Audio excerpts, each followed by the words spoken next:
कृष्णा। तो आज जैसे हमने वर्णन किया कि आज 8वां अध्याय भगवान ने जो अर्जुन को प्रस्तुत किया उसकी समीक्षा, उसका हम इंट्रोडक्शन और रिवीजन करेंगे। हमारी माता जी जुड़ी हैं लखनऊ से, वो समझाएंगी किस प्रकार से, जैसे भी उन्होंने इस चैप्टर को समझा है, और फिर हम आगे 9वें अध्याय के लिए बढ़ेंगे। प्रयास करेंगे कि आज 9वां अध्याय समाप्त हो। 4 या 5 श्लोक बचे हैं, तो हम उसको कवर करने का प्रयास करेंगे और अगले हफ्ते से 10वां अध्याय प्रारंभ। तो माता जी, आप तैयार हैं? हाँ, तैयार हैं। ठीक है, तो आवाज आ रही आप। है मेरी? मेरी हाँ, आवाज आ रही है? आवाज़ बिल्कुल साफ आ रही है। और आप बता सकती हैं, शुरू कर सकती हैं। अगर आप वीडियो ऑन करना चाहते हो, आपकी इच्छा है, नहीं तो कोई ऐसी बड़ी वो नहीं है, आप ऐसे भी बोल सकती हैं। हरे कृष्णा सभी को, और नव वर्ष की हार्दिक शुभकामनाएं। अब हरे कृष्णा। अध्याय हरे कृष्णा अध्याय 8 भगवत प्राप्ति के बारे में थोड़ा सा समझेंगे, रिवीजन करेंगे उसका। मेरे को ज्यादा कुछ आता नहीं है, पर कोशिश करूंगी मैं। नमे ओं विष्णु पादाय कृष्ण पृष्ठाय भूतले श्रीमते भक्ति वेदांत स्वामिन इति नामिने। नमस्ते सरस्वती देवे गौरवाणी प्रचारिणे निर्विशेष शून्यवादी पाश्चात्य देश तारिणे। हरे कृष्णा। इस अध्याय की शुरुआत अर्जुन द्वारा भगवान श्री कृष्ण से पूछे गए प्रश्नों से हुई है। यहाँ अर्जुन ने भगवान से जिज्ञासा की है कि वे उस ब्रह्म आत्मा, सकाम कर्म, भौतिक जगत, देवता के बारे में बताने की कृपा करें। साथ ही अर्जुन श्री कृष्ण से महत्वपूर्ण प्रश्न पूछते हैं कि मृत्यु के समय भक्ति में लगे रहने वाले भगवान को कैसे जान पाते हैं। इन प्रश्नों के उत्तर में सर्वप्रथम भगवान अर्जुन को समझाते हैं कि जीव जो कि अविनाशी और दिव्य है, वो ही ब्रह्म कहलाता है। जीव के अविनाशी और दिव्य स्वरूप का वर्णन भगवान गीता के दूसरे अध्याय में विस्तृत रूप से कर चुके हैं। भगवान समझाते हैं कि जब आत्मा इस भौतिक जगत में आकर भौतिक शरीर जो कि पंच तत्वों से मिलकर बना हुआ है स्वीकार करता है, तो जो क्रियाएं वो करता है वही उस जीव का कर्म होता है। जीव भौतिक परिस्थितियों में आकर पदार्थ का प्रभुत्व जताना चाहता है, जबकि आध्यात्मिक परिस्थितियों में वह परम ब्रह्म की सेवा में तत्पर रहता है। भौतिक चेतना में रहने पर उसे विविध प्रकार के भौतिक कर्म करने पड़ते हैं, जिनके कारण भिन्न भिन्न प्रकार के भौतिक शरीर धारण करने पड़ते हैं। आगे भगवान समझाते हैं कि जीवन के अंतिम क्षणों में जो केवल भगवान का स्मरण करते हुए अपने शरीर का त्याग करता है, उसे तुरंत भगवत प्राप्ति हो जाती है। परंतु जीवन के अंत में भगवान का स्मरण करना बहुत ही मुश्किल है, क्योंकि अंत समय हमारी चेतना उन्हीं विचारों में खोई रहती है जो विचार हमने पूरे जीवन भर धारण किए थे। एक बार श्री प्रभुपाद जी से एक व्यक्ति ने पूछा कि मैं पूरे जीवन पूजा पाठ करने से क्या फायदा, हम अंत समय में केवल भगवान का नाम ले लें। तो प्रभुपाद जी ने सरल उत्तर दिया कि अगर जीवन भर हमने भगवान का नाम नहीं लिया और उनका चिंतन नहीं किया, तो अंत समय में भी हम भगवान का नाम और चिंतन नहीं कर पाएंगे। इसलिए प्रभुपाद कहते हैं कि काम करते रहो, नाम जपते रहो। प्रभुपाद जी समझाते हैं कि ये आवश्यक है कि हम सब शीघ्र अति शीघ्र कृष्ण भावनामृत को अपना लें और उसका अभ्यास शुरू कर दें। तभी हमें जीवन में अप- तभी हमें अपने जीवन में अंत में सफलता मिल पाएगी। इसलिए मनुष्य को निरंतर हरे कृष्ण महामंत्र, हरे कृष्ण कृष्ण कृष्ण हरे हरे, हरे राम राम राम हरे हरे जप व कीर्तन करना चाहिए, जिससे जीवन के अंत में कृष्ण भावनामृत का पूरा पूरा लाभ मिल सके। आगे भगवान समझाते हैं कि शरीर त्याग करते समय मनुष्य जिस जिस भाव का स्मरण करता है वह उस भाव को प्राप्त होता है। इसका उदाहरण हमें श्रीमद् भागवत गीता में देखने को मिलता है भरत महाराज के चरित्र से। भरत महाराज पूरे विश्व के राजा थे और भगवान के अवतार श्री ऋषभ देव के ज्येष्ठ पुत्र थे। उन्होंने कम आयु में ही अपनी सुंदर पत्नी, संतान, समस्त राज्य का त्याग कर दिया था और जंगल में जाकर भगवत प्राप्ति को अपना लक्ष्य बनाया था। पर एक दिन एक हिरनी के बच्चे की जान बचाने के लिए उनको उस हिरण को बच्चे से आसक्ति हो गई और धीरे-धीरे वह अपनी पूजा पाठ और तपस्या पर ध्यान देने की बजाय उस हिरण के बच्चे के साथ अधिकांश समय व्यतीत करने लगे। फलस्वरूप भरत महाराज की मृत्यु के बाद उनको हिरण के शरीर की प्राप्ति हुई। इसलिए हमें भगवान और उनके शुद्ध भक्तों को परामर्श के अनुसार सदैव भगवान का चिंतन करने का प्रयास करना चाहिए। साथ ही अपने कर्तव्य का भी पालन करना चाहिए। गीता में भगवान ने ये तरीका हम जीवों के लिए सुझाया है कि अपनी वर्तमान परिस्थितियों के हिसाब से हम जितना कार्य में लगे हुए हैं, उसे पूरी और निष्ठा के साथ पालन करते हुए भगवान का चिंतन करते रहें। और भगवान का चिंतन करने का सबसे सरल उपाय है हम दिव्य नामों का श्रवण और कीर्तन। भगवान इसी विधि का अभ्यास करने के लिए बल देते हैं और गारंटी के साथ कहते हैं कि जो मनुष्य अभ्यास के द्वारा अपना मन निरंतर चिंतन में लगाता है, वह मुझको अवश्य प्राप्त करेगा। आगे भगवान अर्जुन को मुक्ति प्रदान करने की विधि बताते हैं। ये विधि है कि समस्त इंद्रियों के द्वारों को बंद करके और प्राण वायु को सिर पर केंद्रित करके मनुष्य को योग में स्थित कर सकता है और इस तरह योग में स्थित होकर ओंकार का उच्चारण करते हुए शरीर त्याग करने पर वह आध्यात्मिक लोकों को जाता है। हमें इसका अर्थ यह नहीं लगाना चाहिए कि ओंकार और भगवान कृष्ण में कोई मतभेद है। श्री प्रभुपाद बताते हैं कि ओंकार भगवान कृष्ण की निर्विशेष ध्वनि है और हरे कृष्ण महामंत्र में यह ओंकार सन्निहित है। सगुणवादियों के लिए अनेक वैकुंठ लोक हैं, परंतु निर्विशेष तो ब्रह्म ज्योति तक ही रह जाते हैं। आगे भगवान स्वयं अपनी प्राप्ति का तरीका बताते हैं और इस विधि का अभ्यास करके व्यक्ति इस जीवन के उपरांत भगवान कृष्ण के लोक में प्रवेश करता है और वहां उनकी यह विधि भगवान का स्मरण एक बार भगवत प्राप्ति कर लेने पर आत्मा कभी भी किसी भौतिक लोगों में प्रवेश नहीं करती। उपलब्धि केवल सगुणवादी भक्तों को ही प्राप्त होती है। भगवान फिर अर्जुन को ब्रह्मा जी के दिन और रात के बारे में बताते हैं। ब्रह्मा जी के दिन में सारे जीव व्यक्त होते हैं और अपने पूर्व कर्मों के अनुसार उनको अलग अलग भौतिक लोकों में अलग अलग योनियों में जन्म लेना पड़ता है। ब्रह्मा जी की रात में सारे निम्नतम लोग लुप्त हो जाते हैं और भगवान विष्णु के दिव्य देह में सुप्त अवस्था में वास करते हैं। मान्य गणना के अनुसार 1000 युग मिलाकर ब्रह्मा का एक दिन बनता है और इतनी ही ब्रह्मा जी की रात्रि होती है। भौतिक ब्रह्मांड की अवधि सीमित है, यह कल्पों के चक्र रूप में प्रकट होती है। यह कल्प ब्रह्मा का एक दिन है, जिसमें चतुर्युग, सतयुग, त्रेता युग, द्वापर युग तथा कलयुग के 1000 चक्र होते हैं। सतयुग में सदाचार, ज्ञान तथा धर्म का बोलबाला रहता है और अज्ञान तथा पाप का एक तरह से नितांत अभाव होता है। यह युग 17,28,000 वर्षों तक चलता है। त्रेता युग में पापों का प्रारंभ होता है और यह युग 12,96,000 वर्षों तक चलता है। द्वापर युग में सदाचार तथा धर्म का ह्रास होता है और पाप बढ़ते हैं। ये युग 8,64,000 वर्षों तक चलता है। सबसे अंत में कलयुग आता है, जिसमें कलह, अज्ञान, अधर्म तथा पाप का प्राधान्य रहता है और सदाचार का प्राय लोप हो जाता है। यह युग 4,32,000 वर्षों तक चलता है।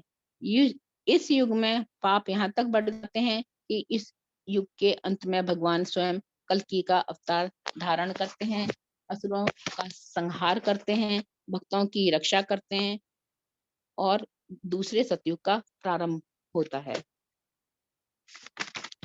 ब्रह्मा जी का एक दिन चारों युगों को जोड़कर होता है। ब्रह्मा जी की एक रात चारों युगों को जोड़कर होती है। ऐसे ऐसे ब्रह्मा जी 100 वर्ष तक जीवित रहते हैं।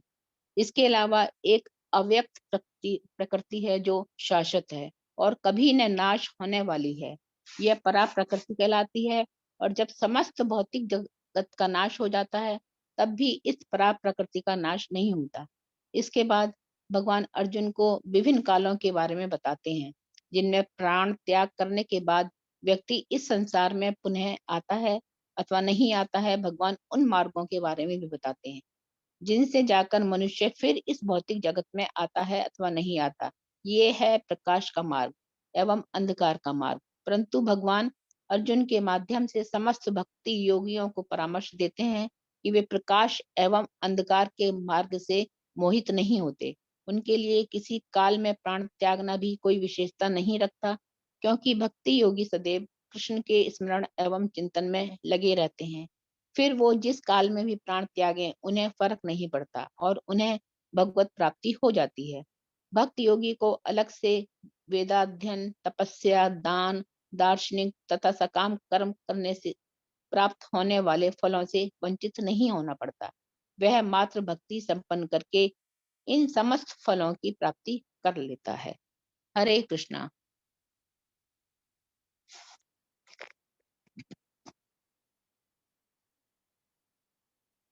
बहुत हरे ही कृष्णा। सुंदर माता जी, बहुत ही आपने सुंदर ढंग से पूर्ण अध्याय 8 का इतना अच्छा प्रस्तुतिकरण किया है। इसमें आपने अलग अलग एग्जाम्पल भी दिए किस प्रकार से जो भरत महाराज जी का आपने एग्जाम्पल दिया, और एकदम सटीक प्रस्तुतिकरण था। और एक इसमें भगवान कृष्ण ने कैसे आगे अगला स्टेप बताया है मनुष्य को आगे बढ़ने का। भक्ति में इसने शुरू तो कर दिया है भक्ति करना, लेकिन अब आगे क्या करें। तो बहुत बहुत धन्यवाद आपका, बहुत ही सुंदर ढंग से आपने इसको प्रस्तुत किया। किन्हीं भक्तों का कोई प्रश्न अभी तक जो माता जी ने समझाया 8वें अध्याय को लेकर?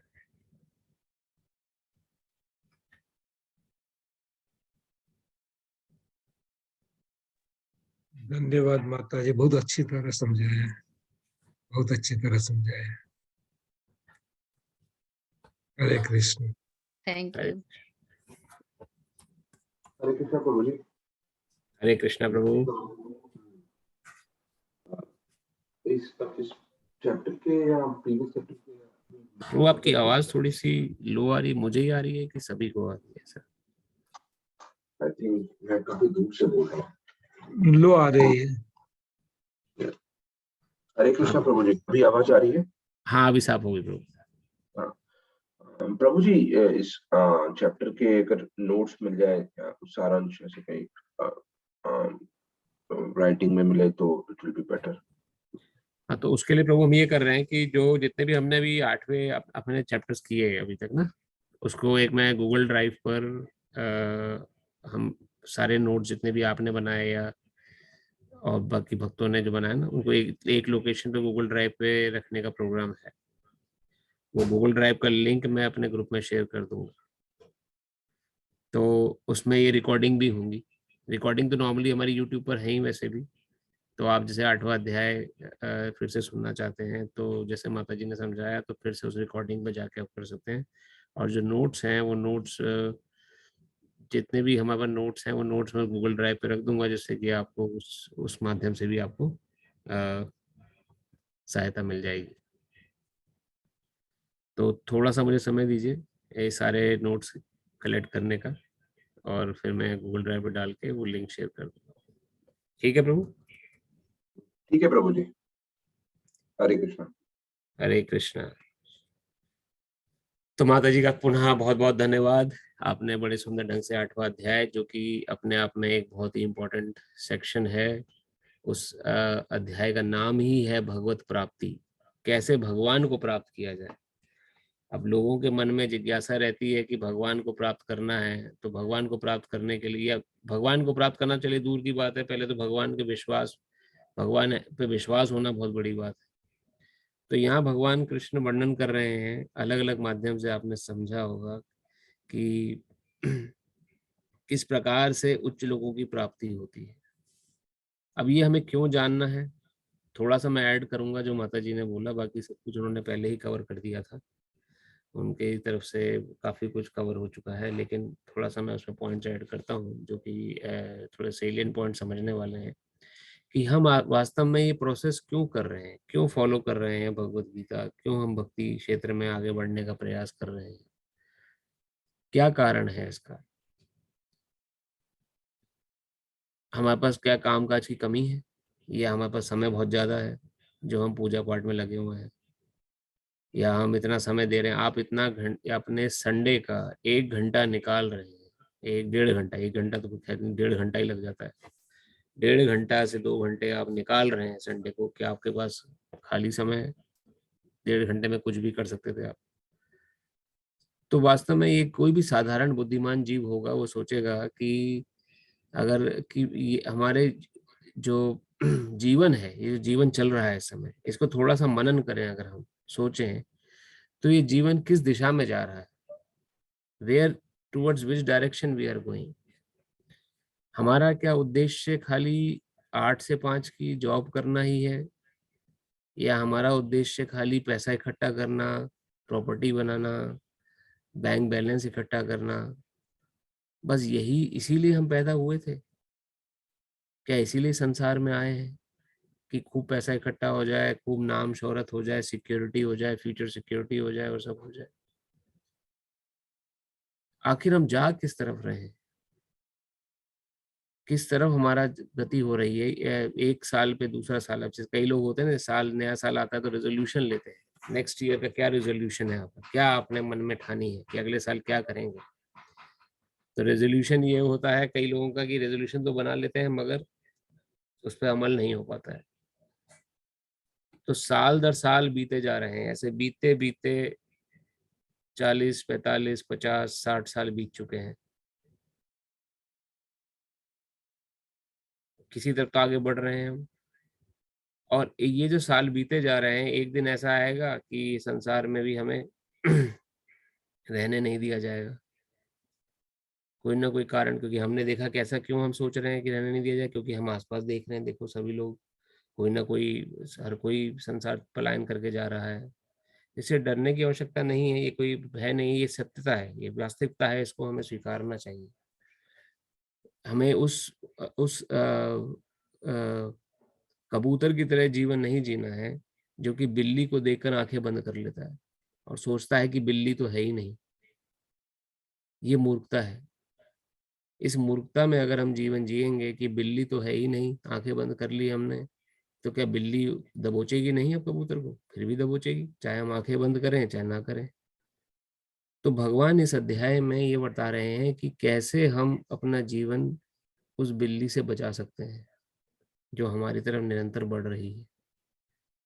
1 साल बीता, 2 साल बीता, 3 साल बीता, 4 साल बीत गए, 50 साल बीत गए, 60 साल बीत गए, 70 बीत गए, ये बीतते ही जा रहे हैं। कहीं तो जा रहे हैं ना, किसी तरफ तो जा ही रहे हैं। और 70 साल, 60 साल, 50 साल जितने भी हमारी उम्र है, उससे पहले का अगर हम अपनी बात करें कि उस समय पहले हम कहाँ थे, जन्म लेने से पहले हमारा क्या अस्तित्व था? क्या हम बिल्कुल अस्तित्वहीन थे? क्या हमारा कोई अस्तित्व नहीं रहा होगा? क्या हम एकदम जीरो स्क्रैच से हम पैदा हुए हैं, हमारा पालन पोषण हुआ है, बड़े हैं? ये हमारे ध्यान में खाली ये 50, 40, 35, 20 या 60, 70 साल का जीवन ही बस हमारी आंखों के सामने है? क्या इसके आजू बाजू का जीवन जो था वो क्या हम नहीं थे? तो इसको भगवान यहाँ पर स्पष्ट कर रहे हैं इस अध्याय में कि जीव का जो है गंतव्य किस प्रकार से निर्धारित होता है आगे का। इतना इंटेलिजेंटली हम लोग डिसीजन लेते हैं। हमने चैप्टर के दौरान ये डिस्कशन भी किया था कि मनुष्य के पास प्लानिंग करने की कैपेबिलिटी है जो कि अथाह में है। जीव एक जानवर भी प्लानिंग करता है, चींटी भी प्लान करती है, जब बारिश होने वाली होती है अपने अंडों को प्लान करके दूसरी जगह ले जाती है जिससे बारिश में ना भीगे। तो देखें, बारिश से पहले चींटियों की कतार लग जाती है कई कई जगहों पर। पशु भी प्लान करते हैं और मनुष्य भी प्लान करता है, लेकिन मनुष्य में प्लानिंग कैपेसिटी ज्यादा है, वो ज्यादा अच्छे से प्लान कर सकता है। लेकिन मुसीबत यह है कि हम प्लान खाली 20 साल, 30 साल, 50 साल का ही प्लान कर पाते हैं, बस, इससे ज्यादा नहीं। इससे ज्यादा हमें लगता है सब फिर क्या होगा, फिर तो शरीर छोड़ देंगे, फिर आगे प्लानिंग करने की क्या जरूरत है? क्यों जरूरत नहीं है? क्या होगा उसके बाद? अगर हम प्लान नहीं करें तो कुछ तो होगा हमारा, कहीं तो जाएंगे। हम नहीं सोचेंगे तो कौन सोचेगा उसके बारे में? तो प्लान अगर हमें करना है तो भगवान यहाँ पे प्लानिंग कैपेसिटी बता रहे हैं इस चैप्टर में, प्लान फॉर इटर्निटी। आपके पास वो पावर है, आपके पास वो शक्ति है। मनुष्य शरीर आप लोगों ने धारण किया है, हम सब ने धारण किया है। हमारे पास वो शक्ति है कि हम अनंत काल के लिए प्लानिंग कर सकते हैं कि मेरा क्या होगा आगे, कहाँ जा रहा हूं मैं, किस तरफ बढ़ रहा हूँ, क्या सिक्योरिटी है मेरी आगे के लिए। तो उसके लिए भगवान ने इस अध्याय में चेताया है, जगाया है। जैसे जैसे किसी इंसान सो रहा हो, उसे झंझोड़ के उठाया जाता है, उठो भाई, क्या सो रहे, कब तक सोते रहोगे। सोते सोते जीवन इतने वर्ष बीत गए, अब तो उठ जाओ, अब जागृत हो जाओ, अब भजन में लग जाओ। तो यहाँ पे ये माता जी ने बड़े सुंदर ढंग से समझाया कि प्लानिंग करें हम, इसके लिए कुछ छोड़ने की आवश्यकता नहीं है, नौकरी पेशा कुछ छोड़ने की आवश्यकता नहीं है, लेकिन अपनी प्लानिंग की लेंथ को बढ़ाने की आवश्यकता है। हम खाली 20-30 साल का प्लान करके संतुष्ट ना हो जाए कि हम जब 50 साल के होंगे तो हमारी प्रॉपर्टी इतनी हो जाएगी, हमारे बच्चे के लिए इतना सिक्योर हो जाएगा, हमारे पास इतनी मकान बैलेंस बन जाएगा, बस खत्म। उसके बाद क्या, उसके बाद कौन सोचेगा हमारे बारे में। क्या हम ऐसे ही बस बिना जीवन के चले जाएंगे, प्लानिंग बिना सोच समझे, बिना प्लानिंग के। तो जो लोग प्लान नहीं करते उनका जीवन बड़ा दुखदाई रहता है, भगवान ने बताया। और जो लोग प्लान कर लेते हैं शास्त्रों के अनुसार, वो सुखमय जीवन प्राप्त करते हैं। शास्त्र इसकी पुष्टि करता है। और जैसे हमने समझा कि श्रद्धा इस बात पे रखें कि जो शास्त्र बोल रहा है वो सही बोल रहा है। तो भगवान ने यहाँ पर अलग अलग तरीके से हमें प्लानिंग का वर्णन, सबसे पहले तो भगवान ने बताया कि किस प्रकार से, जो आपने देखा ये चौथे अध्याय से ही, चौथे श्लोक से भगवान ने, और 5वें श्लोक से समझिए, और जीवन के अंत में जो केवल मेरा स्मरण करते हुए शरीर का त्याग करता है, तुरंत मेरे स्वभाव को प्राप्त करता है, इसमें रंच मात्र भी संदेह नहीं है। ये भगवान क्यों कह रहे हैं, ये भगवान बताने के लिए समझा रहे हैं। तात्पर्य में श्रील प्रभुपाद जी ने समझाया था, अगर आपने पढ़ा होगा ध्यान से, कि भगवान को क्या गरज है ये सब बताने की। उनको कमी नहीं है संसार में। जैसे कि आप देखें, एक समाज में, एक स्टेट में 3/4 ऑफ द पॉपुलेशन जेल से बाहर है। हर स्टेट में एक जेल होती है, उस जेल में कैदियों को रखा जाता है।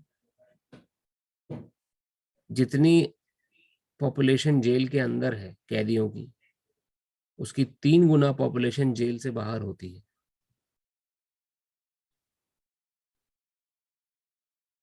लेकिन जो व्यक्ति मूर्खता पक्ष से सोचे कि जेल के अंदर जो रह रहे हैं बस वही पॉपुलेशन है, बाकी तो दुनिया एग्जिस्ट ही नहीं करती जेल के बाहर, तो ये अपने आप में मूर्खता कहलाएगी। उसी प्रकार से संसार जो है ये जेल है, दुर्ग है। इसमें हम सभी कैदी की समान अलग अलग यातनाएं भोगते हुए संसार में जीवन जी रहे हैं। मौका मिलता है हर कैदी को उसकी सजा कम करने का। सजा तो एक दिन पूरी होगी, होती है अपने समय पर पूरी, होती कि नहीं होती, अपने समय पर पूरा होती है सजा। लेकिन जो कैदी अच्छा बर्ताव करता है, अच्छे से सारे नियमों का पालन करता है, उसकी सजा कम कर दी जाती, उसको जल्दी छुटकारा मिल जाता है। उसी प्रकार हम जीवन जी रहे हैं, हमारा जीवन भगवत सेवा की तरफ ही बढ़ रहा है आगे। भगवान एक ना एक दिन तो भगवान की प्राप्ति होगी, जब पुण्य जागृत होंगे कभी ना कभी जाके। तो क्योंकि हम सभी भगवान की संतानें हैं, संतान कितने समय तक दूर रहेगी भगवान से। तो एक ना एक दिन, एक ना एक किसी युग में कहीं तो जाके हमारा भगवान के साथ इतना घनिष्ठ संबंध हो जाएगा कि प्राप्ति कर लेंगे। लेकिन अगर थोड़ा बर्ताव ऐसा करें जैसे कि शास्त्र वर्णन कर रहा है, तो हो सकता है सजा थोड़ी कम कर दी जाए, हो सकता है भगवान की प्राप्ति जल्दी हो जाए। तो इस श्रद्धा भाव से हम आगे बढ़ रहे हैं और भगवत गीता को फॉलो करने का प्रयास कर रहे हैं। तो वही भगवान वर्णन कर रहे हैं कि जो अंत काल में, एक सबसे सिंपल प्रोसेस है, अंत काल में जो मेरा स्मरण कर लेगा वो मुझे प्राप्त कर लेगा। अब अंत काल में, जैसे माता जी ने प्रभुपाद जी का एग्जाम्पल दिया, किसी ने पूछा कि जीवन भर मस्ती करे, जीवन भर मौज मस्ती में अपना जीवन बिता दे और अंत में भगवान का नाम ले ले। कितना सरल विधि है। जिंदगी भर भक्ति या नाम जप करने की क्या आवश्यकता है। जब अंत में ही नाम लेना है तो अंत में नाम ले लें, लेकिन प्रभुपाद जी ने क्या वर्णन किया, अंत में वही नाम ले पाएगा जिसने जीवन भर तैयारी करी है। पेपर वही क्लियर कर पाएगा जिसने शुरू से पढ़ाई करी है। जो खाली एक दिन पहले एग्जाम के पढ़ता है, पास तो वो भी हो जाते हैं लेकिन वो क्लियर नहीं कर पाते कॉन्सेप्ट। मैक्सिमम बच्चे तो खैर पास नहीं हो पाते, उसमें से कुछ छोटे मोटे बच्चे हैं जो कि एक दिन पढ़ाई करने से पहले पास हो जाते हैं, लेकिन उनको कॉन्सेप्ट क्लियर नहीं होता है। असल में कॉन्सेप्ट जो समझ में आता है, जिसको बुद्धि प्रकार, उसको शुरू से पढ़ाई करनी होती है, वही सभी प्रकार के पेपरों को झेल पाता है जितने पेपर आते हैं।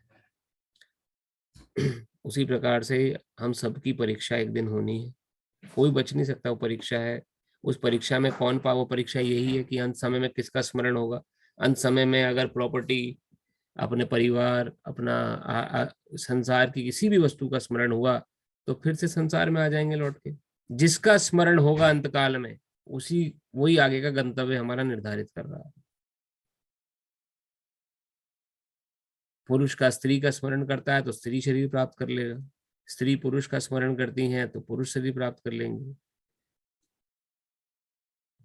किसी को बहुत मांसाहार खाने की इच्छा है तो अंत समय में मांसाहारी याद आएगा।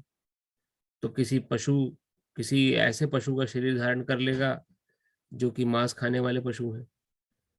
कुछ टेंशन ही नहीं, फिर पकाओ, अभी तो कितनी टेंशन है, मांस लेके आते हैं बाजार से, पकाते हैं, मसाला डालते हैं, जब पकता है तब खाते हैं। जब पशु शरीर में चले जाएंगे तो न पकाने की आवश्यकता है, न कुछ, बस पकड़ो और खा लो। नेचर सुविधा देती है। ऐसा मैं नहीं कह रहा हूँ, ये गरुड़ पुराण और शास्त्रों में वर्णन है कि जिस प्रकार का जैसा स्मरण होगा वैसा शरीर प्राप्त होगा। और उसी को भगवान ने अगले श्लोक में भी बोला था, हे कुंती पुत्र, शरीर त्यागते समय मनुष्य जिस जिस भाव का स्मरण करता है, उसने जिस जिस भाव का स्मरण किया वो भाव उसे प्राप्त हो जाएगा। छठा अध्याय छठे श्लोक में भगवान ने वर्णन किया था। तो शरीर त्यागते समय हमें ध्यान रखना है कि हमारा जो भाव हो वो ऐसा भाव हो कि जो कि कृष्णमय हो। और कृष्णमय भाव जब भी हो सकता है जब हम हमने मैक्सिमम समय हमारी कॉन्शियसनेस कृष्ण कॉन्शियसनेस रही हो। अगर हमारी कॉन्शियसनेस में सांसारिक चीजें बसी हुई हैं तो ऑब्वियसली वो याद आएंगी। तो ये दोनों श्लोक बहुत इंपॉर्टेंट हैं, कृपया आप ध्यान रखिएगा इन दोनों श्लोकों को, पांचवा और छठा श्लोक जो भगवान बता रहे हैं। भगवान वर्णन कर रहे हैं किसी और रूप का नहीं, कृष्ण रूप का ही स्मरण रखना बस। क्योंकि कृष्ण रूप में स्मरण रखने से, अब भगवान ये स्मरण करते हुए क्या कह रहे हैं कि ऐसे नहीं कि बस स्मरण करने बैठ जाओ, काम काज छोड़ दो, बस फिर निठल्ले होके बैठ जाओ, ऐसा नहीं कहा भगवान ने। भगवान ने ये भी नहीं कहा कि तुम कामकाज नहीं कर, तुम कामकाज कर रहे हो तो कि तुम मेरा नाम जप कर रहे हो, तुम आराम से सो जाओ, मैं तुम्हारी जगह सारा काम कर लूंगा। भगवान ने 3 प्रकार के कर्मों को करने का भी आदेश दिया था, हमने पढ़ा पिछले श्लोकों में, गिरीश प्रभु जी ने समझाया था चौथे अध्याय में। अकर्म करो, अकर्म करने से क्या होगा कि रिएक्शन नहीं लगेगा। कृष्ण भगवान के लिए कर्म करिए, जो कुछ करें कृष्ण के लिए करें, जो खाएं कृष्ण को अर्पित करें और फिर उसको स्वीकार करें। जैसे हर हर कर्म में कृष्ण की प्रसन्नता के बारे में सोचने का प्रयास करें तो अकर्म की श्रेणी में आ जाएगा। तो कर्तव्य तो पूरा करने के लिए भगवान कह रहे हैं, हमें निठल्ला नहीं बना रहे भगवान। और वही अगले श्लोक में भगवान ने बोला कि तुम्हें सदैव कृष्ण रूप में मेरा चिंतन करना चाहिए और साथ ही युद्ध करने के कर्तव्य को भी पूरा करना चाहिए। युद्ध क्या है, हम सबकी रिस्पॉन्सिबिलिटीज, जो जो हम अपने जीवन काल में युद्ध लड़ रहे हैं संसार से या रिस्पॉन्सिबिलिटीज को निर्वाह कर रहे हैं, वो साथ साथ करते रहना है, छोड़ना कुछ नहीं है, बस कृष्ण को अपने जीवन में जोड़ लेना है। अपने कर्मों को मुझे समर्पित करके भगवान कृष्ण वर्णन करते हैं, तथा अपने मन एवं बुद्धि को मुझ में स्थिर करके तुम निश्चित रूप से मुझे प्राप्त कर सकोगे। कुछ जंगल कहीं जाने की जरूरत नहीं है, कुछ छोड़ने की आवश्यकता नहीं है, बस अपने कर्मों को प्रयास करते हुए भगवान से साथ जुड़ना है। तो ये शुरुआती जो कुछ श्लोक हैं, पांचों ये भगवान ने आगे गंतव्य बताया, इसको कृपया ध्यान रखिएगा। और आगामी श्लोक में भी ऐसे ही माता जी ने बहुत क्लियरली समझाया कि हमें किस प्रकार से अंत समय कृष्ण का स्मरण होना बहुत आवश्यक है। नहीं हुआ तो फिर से संसार में फेंक दिए जाएंगे। और इस संसार में आने का कितना, अब कोई कह सकता है कि हम आ जाए संसार में, किसने क्या पड़ी है, हम जैसे अभी जी रहे हैं तब भी जी लेंगे। तो उसको समझाने के लिए भगवान ने ब्रह्मा जी का उदाहरण दिया। ब्रह्मा जी की एक दिन में 1000 चतुर्युग, इतना लंबा समय, उतनी ही लंबी रात।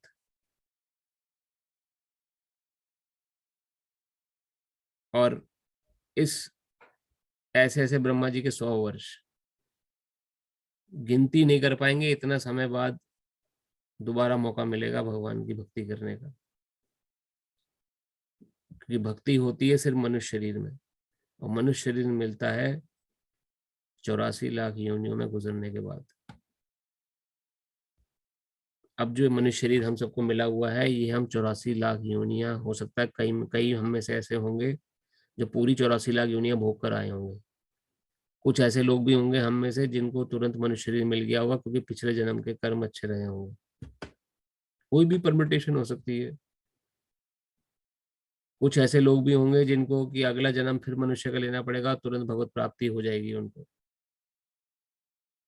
कि भगवत प्राप्ति एकदम नहीं होती है। भगवान की प्राप्ति शास्त्र वर्णन करता है कि अगर आपने जीवन भगवान की भक्ति करी है पूरी तत्परता से, और मृत्यु के समय भगवान का स्मरण होता है, तो सर्वप्रथम आपको उस यूनिवर्स, उस गैलेक्सी में जन्म मिलेगा, जहां उस ब्रह्मांड में जन्म मिलेगा जहां इस समय भगवान की लीला चल रही है, प्रत्यक्ष लीला।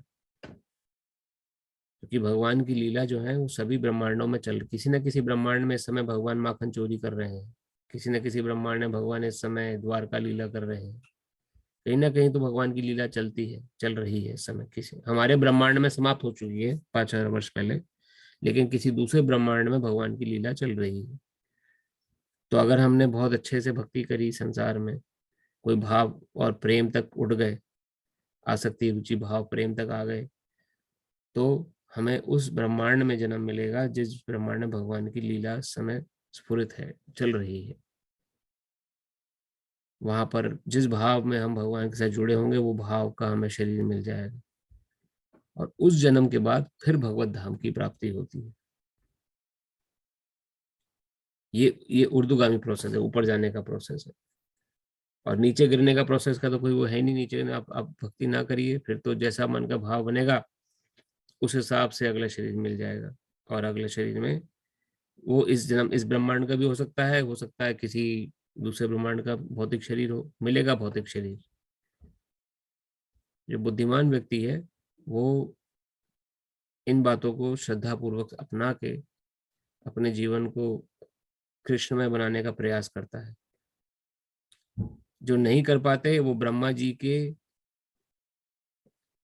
इतने लंबे समय अवधि तक फंस जाते हैं, संसार में ट्रैप हो जाते हैं।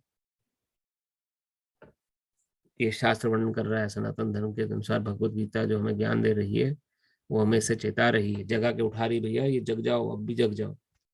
तो 16वां 17वां 18वां अध्याय, ये श्लोक जो है ये इन मायनों में इंपॉर्टेंट है। कृपया इन श्लोकों को याद रखिएगा। इसमें भगवान कहते हैं 16वें श्लोक में, इस जगत में सर्वोच्च लोक से लेकर, सर्वोच्च लोक कौन सा है? ब्रह्मलोक, जहाँ पे आयु अवधि बहुत लंबी है, बहुत ही लंबे समय तक का जीवन होता है ब्रह्मलोक में। हम चर्चा कर चुके हैं पहले। इस जगत में सर्वोच्च लोक से लेकर निम्नतम सारे लोक दुखों के घर हैं। तो ब्रह्मलोक से लेके निम्न लोक जो होगा इस संसार का, उन सभी में दुख है। जन्म मृत्यु जरा व्याधि, मृत्यु हर लोक में, ब्रह्मलोक में मृत्यु आती है। हालांकि आती बड़े लंबे समय के बाद है, लेकिन आती जरूर है। एक दिन वहां भी ऐसा तय है कि मृत्यु आएगी, शरीर छोड़ना पड़ जाएगा। लेकिन वैकुंठ में तो इटर्निटी तक का जीवन है। तो वैकुंठ के सुख के मुकाबले ब्रह्मलोक का सुख कुछ भी नहीं है। लेकिन जो इस जगत में निम्न लोक से लेके उच्चतम लोक से निम्न सारे दुखों घर हैं, जहां जन्म तथा मरण का चक्कर लगा रहता है। किंतु हे कुंती पुत्र, जो मेरे धाम को प्राप्त कर लेता है वह फिर कभी जन्म नहीं लेता। कि कौन बोल रहा है? भगवान स्वयं बोल रहे हैं अपने मुंह से, भगवान कृष्ण। अनंत कोटि ब्रह्मांड के नायक, तीनों लोकों के स्वामी, जिनको ब्रह्मदेव ने स्वीकारा, गोविंदम आदि पुरुषम तमम भजामि, वेणुंत कांतम अरविंदम दलायताक्षम बर्हावतम समसितम बुद्ध सुंदरंगम कंदर्प कोटि कमनीय विशेष शोभम गोविंदम आदि पुरुषम तमम भजामि। आदि पुरुष गोविंद के वचन है, ये किसी साधारण व्यक्ति विशेष के वचन नहीं है। वो बोल रहे हैं कि मेरे धाम को प्राप्त कर लोगे, मुझे प्राप्त कर लोगे, जन्म नहीं लेना पड़ेगा, नहीं तो संसार के किसी भी लोक में चले जाओ दुख भोगने पड़ेंगे। जन्म मरण का दुख बहुत बड़ा दुख है। मानवीय गणना के अनुसार 1000 युग मिलकर ब्रह्मा का एक दिन बनता है। इतनी ही बड़ी ब्रह्मा की रात्रि भी होती है। भगवान ब्रह्मा जी गणना बता रहे हैं। ब्रह्मा के दिन के शुभारंभ से सारे जीव अव्यक्त अवस्था से व्यक्त होते हैं। तो जो लोग मुक्त नहीं हो पाए, जैसे ही ब्रह्मा जी का दिन शुरू होगा वो फिर से प्रकट अवस्था में आ जाएंगे, अपने अपने भाव को लेकर। जिस भाव में वो ब्रह्मा जी की रात्रि में सुप्त अवस्था में चले गए थे। ब्रह्मा जी की रात्रि मतलब जब प्रलय काल होता है, उस समय जितने जीव मुक्त नहीं हो पाए, संसार में रह गए, वो सुप्त अवस्था यानी कौमा वाली स्थिति जो होती है, कौमा स्टेट में, ना जीवित ना मृत, कौमा स्थिति में भगवान के शरीर के अंदर समा जाते हैं सुप्त अवस्था में। और जब ब्रह्मा जी का दोबारा से दिन होता है प्रारंभ, तो अपने अपने भाव को लेकर फिर से प्रकट हो जाते हैं। जो जो भाव में वो सोए थे, जैसे कि रात को आप जैसे सोते हैं तो जो विचार मन में होता है वो भूल जाते हैं जिस समय सो रहे होते हैं, है ना। सोते समय याद नहीं होता कि हम कितनी टेंशन से गुजरा है हमारा दिन, कि हमने क्या पढ़ाई करी, क्या क्या हमने प्रोजेक्ट सॉल्व किया, क्या नौकरी में हमने ऊपर नीचे किया, किस प्रकार से। जिस समय सो रहे हो उस समय याद नहीं है, सोने से 1 मिनट पहले तक याद था, लेकिन जैसे ही सो गए सब भूल गए, सब वाइप आउट।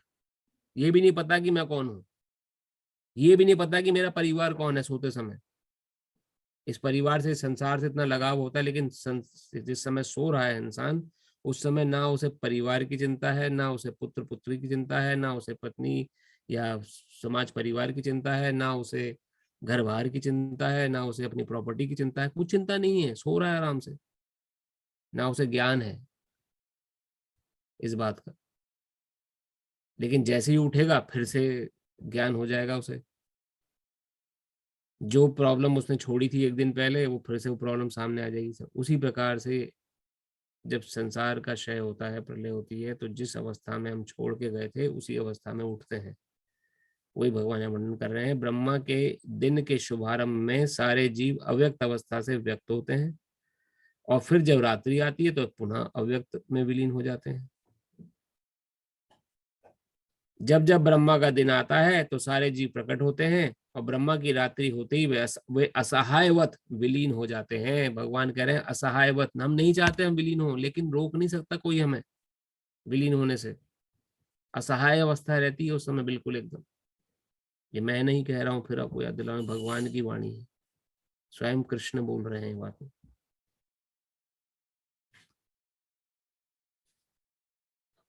और आप कहेंगे कि हम क्यों चिंता करें इस बात को लेके अभी, क्योंकि मनुष्य शरीर ऐसे ही बीते जा रहा है।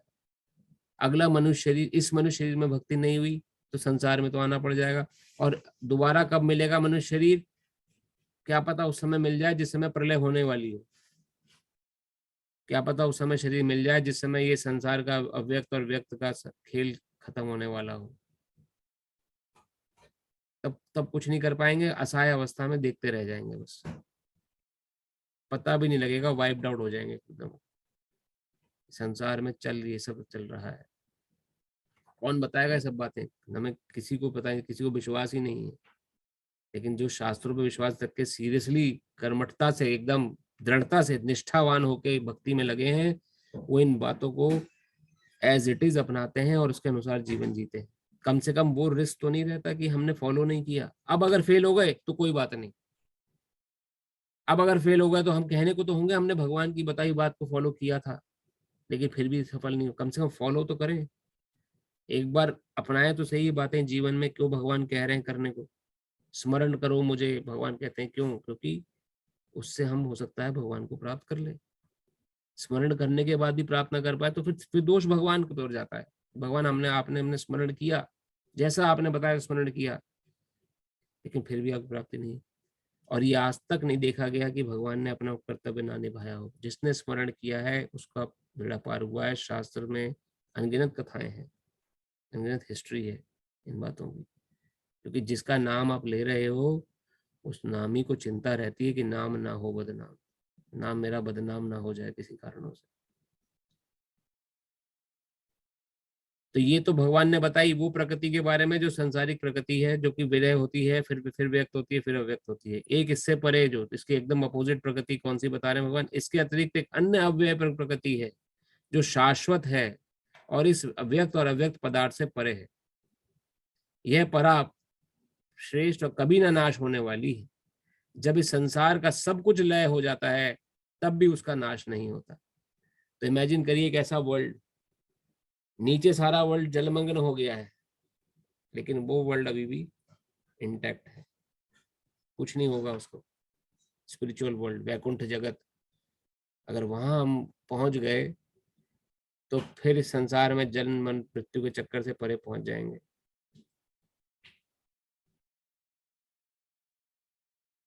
तो ये डिसीजन हमें लेना है।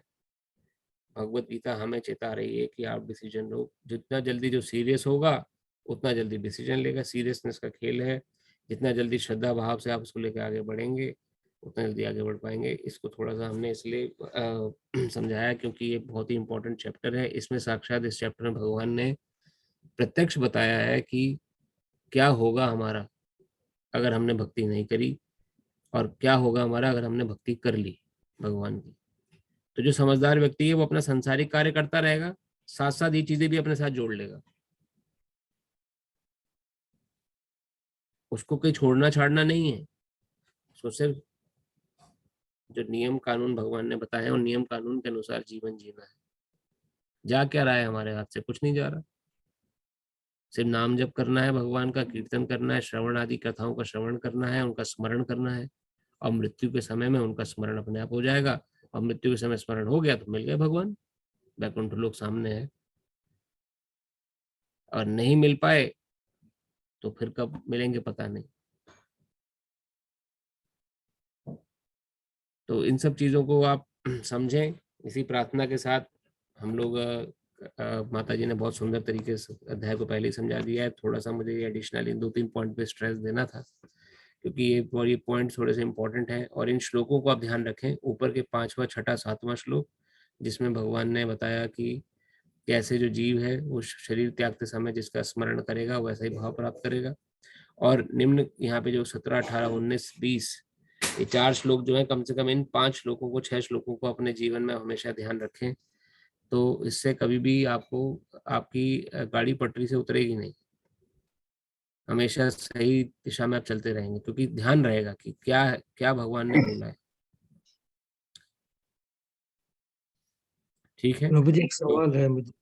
हाँ प्रभु पूछिए। एक ये बताइए ना, थोड़ी आवाज आपकी ये हल्की होगी प्रभु। मेरा आवाज आ रही है अभी? अभी आ गई प्रभु। ओ सॉरी, मेरा माइक्रोफोन। तो ये सवाल क्या है कि जो स्टोरी है ना अजामिल की, आप सबको पता है कि वो तो बहुत भक्त नहीं था, बहुत पापी था और इसकी वाइफ बहुत भक्त थी। तो क्या हुआ था कि वो शी वॉज एक्सपेक्टिंग, वो गर्भावस्था थी। तो सब कुछ संत लोग उसके घर पे आए थे। फिर संत लोग ने आशीर्वाद दिया। उसने बहुत आस्था साधता कि संत की उसकी वाइफ ने बोलता है कि आशीर्वाद में उसने बोला कि जो आपका बच्चा होने वाला है उसका नाम आप नारायण रखें। तो फिर अजामिल ने सारी जिंदगी, वो बच्चा था ना तो नारायण नारायण करते ही रहता था, करते ही रहता था।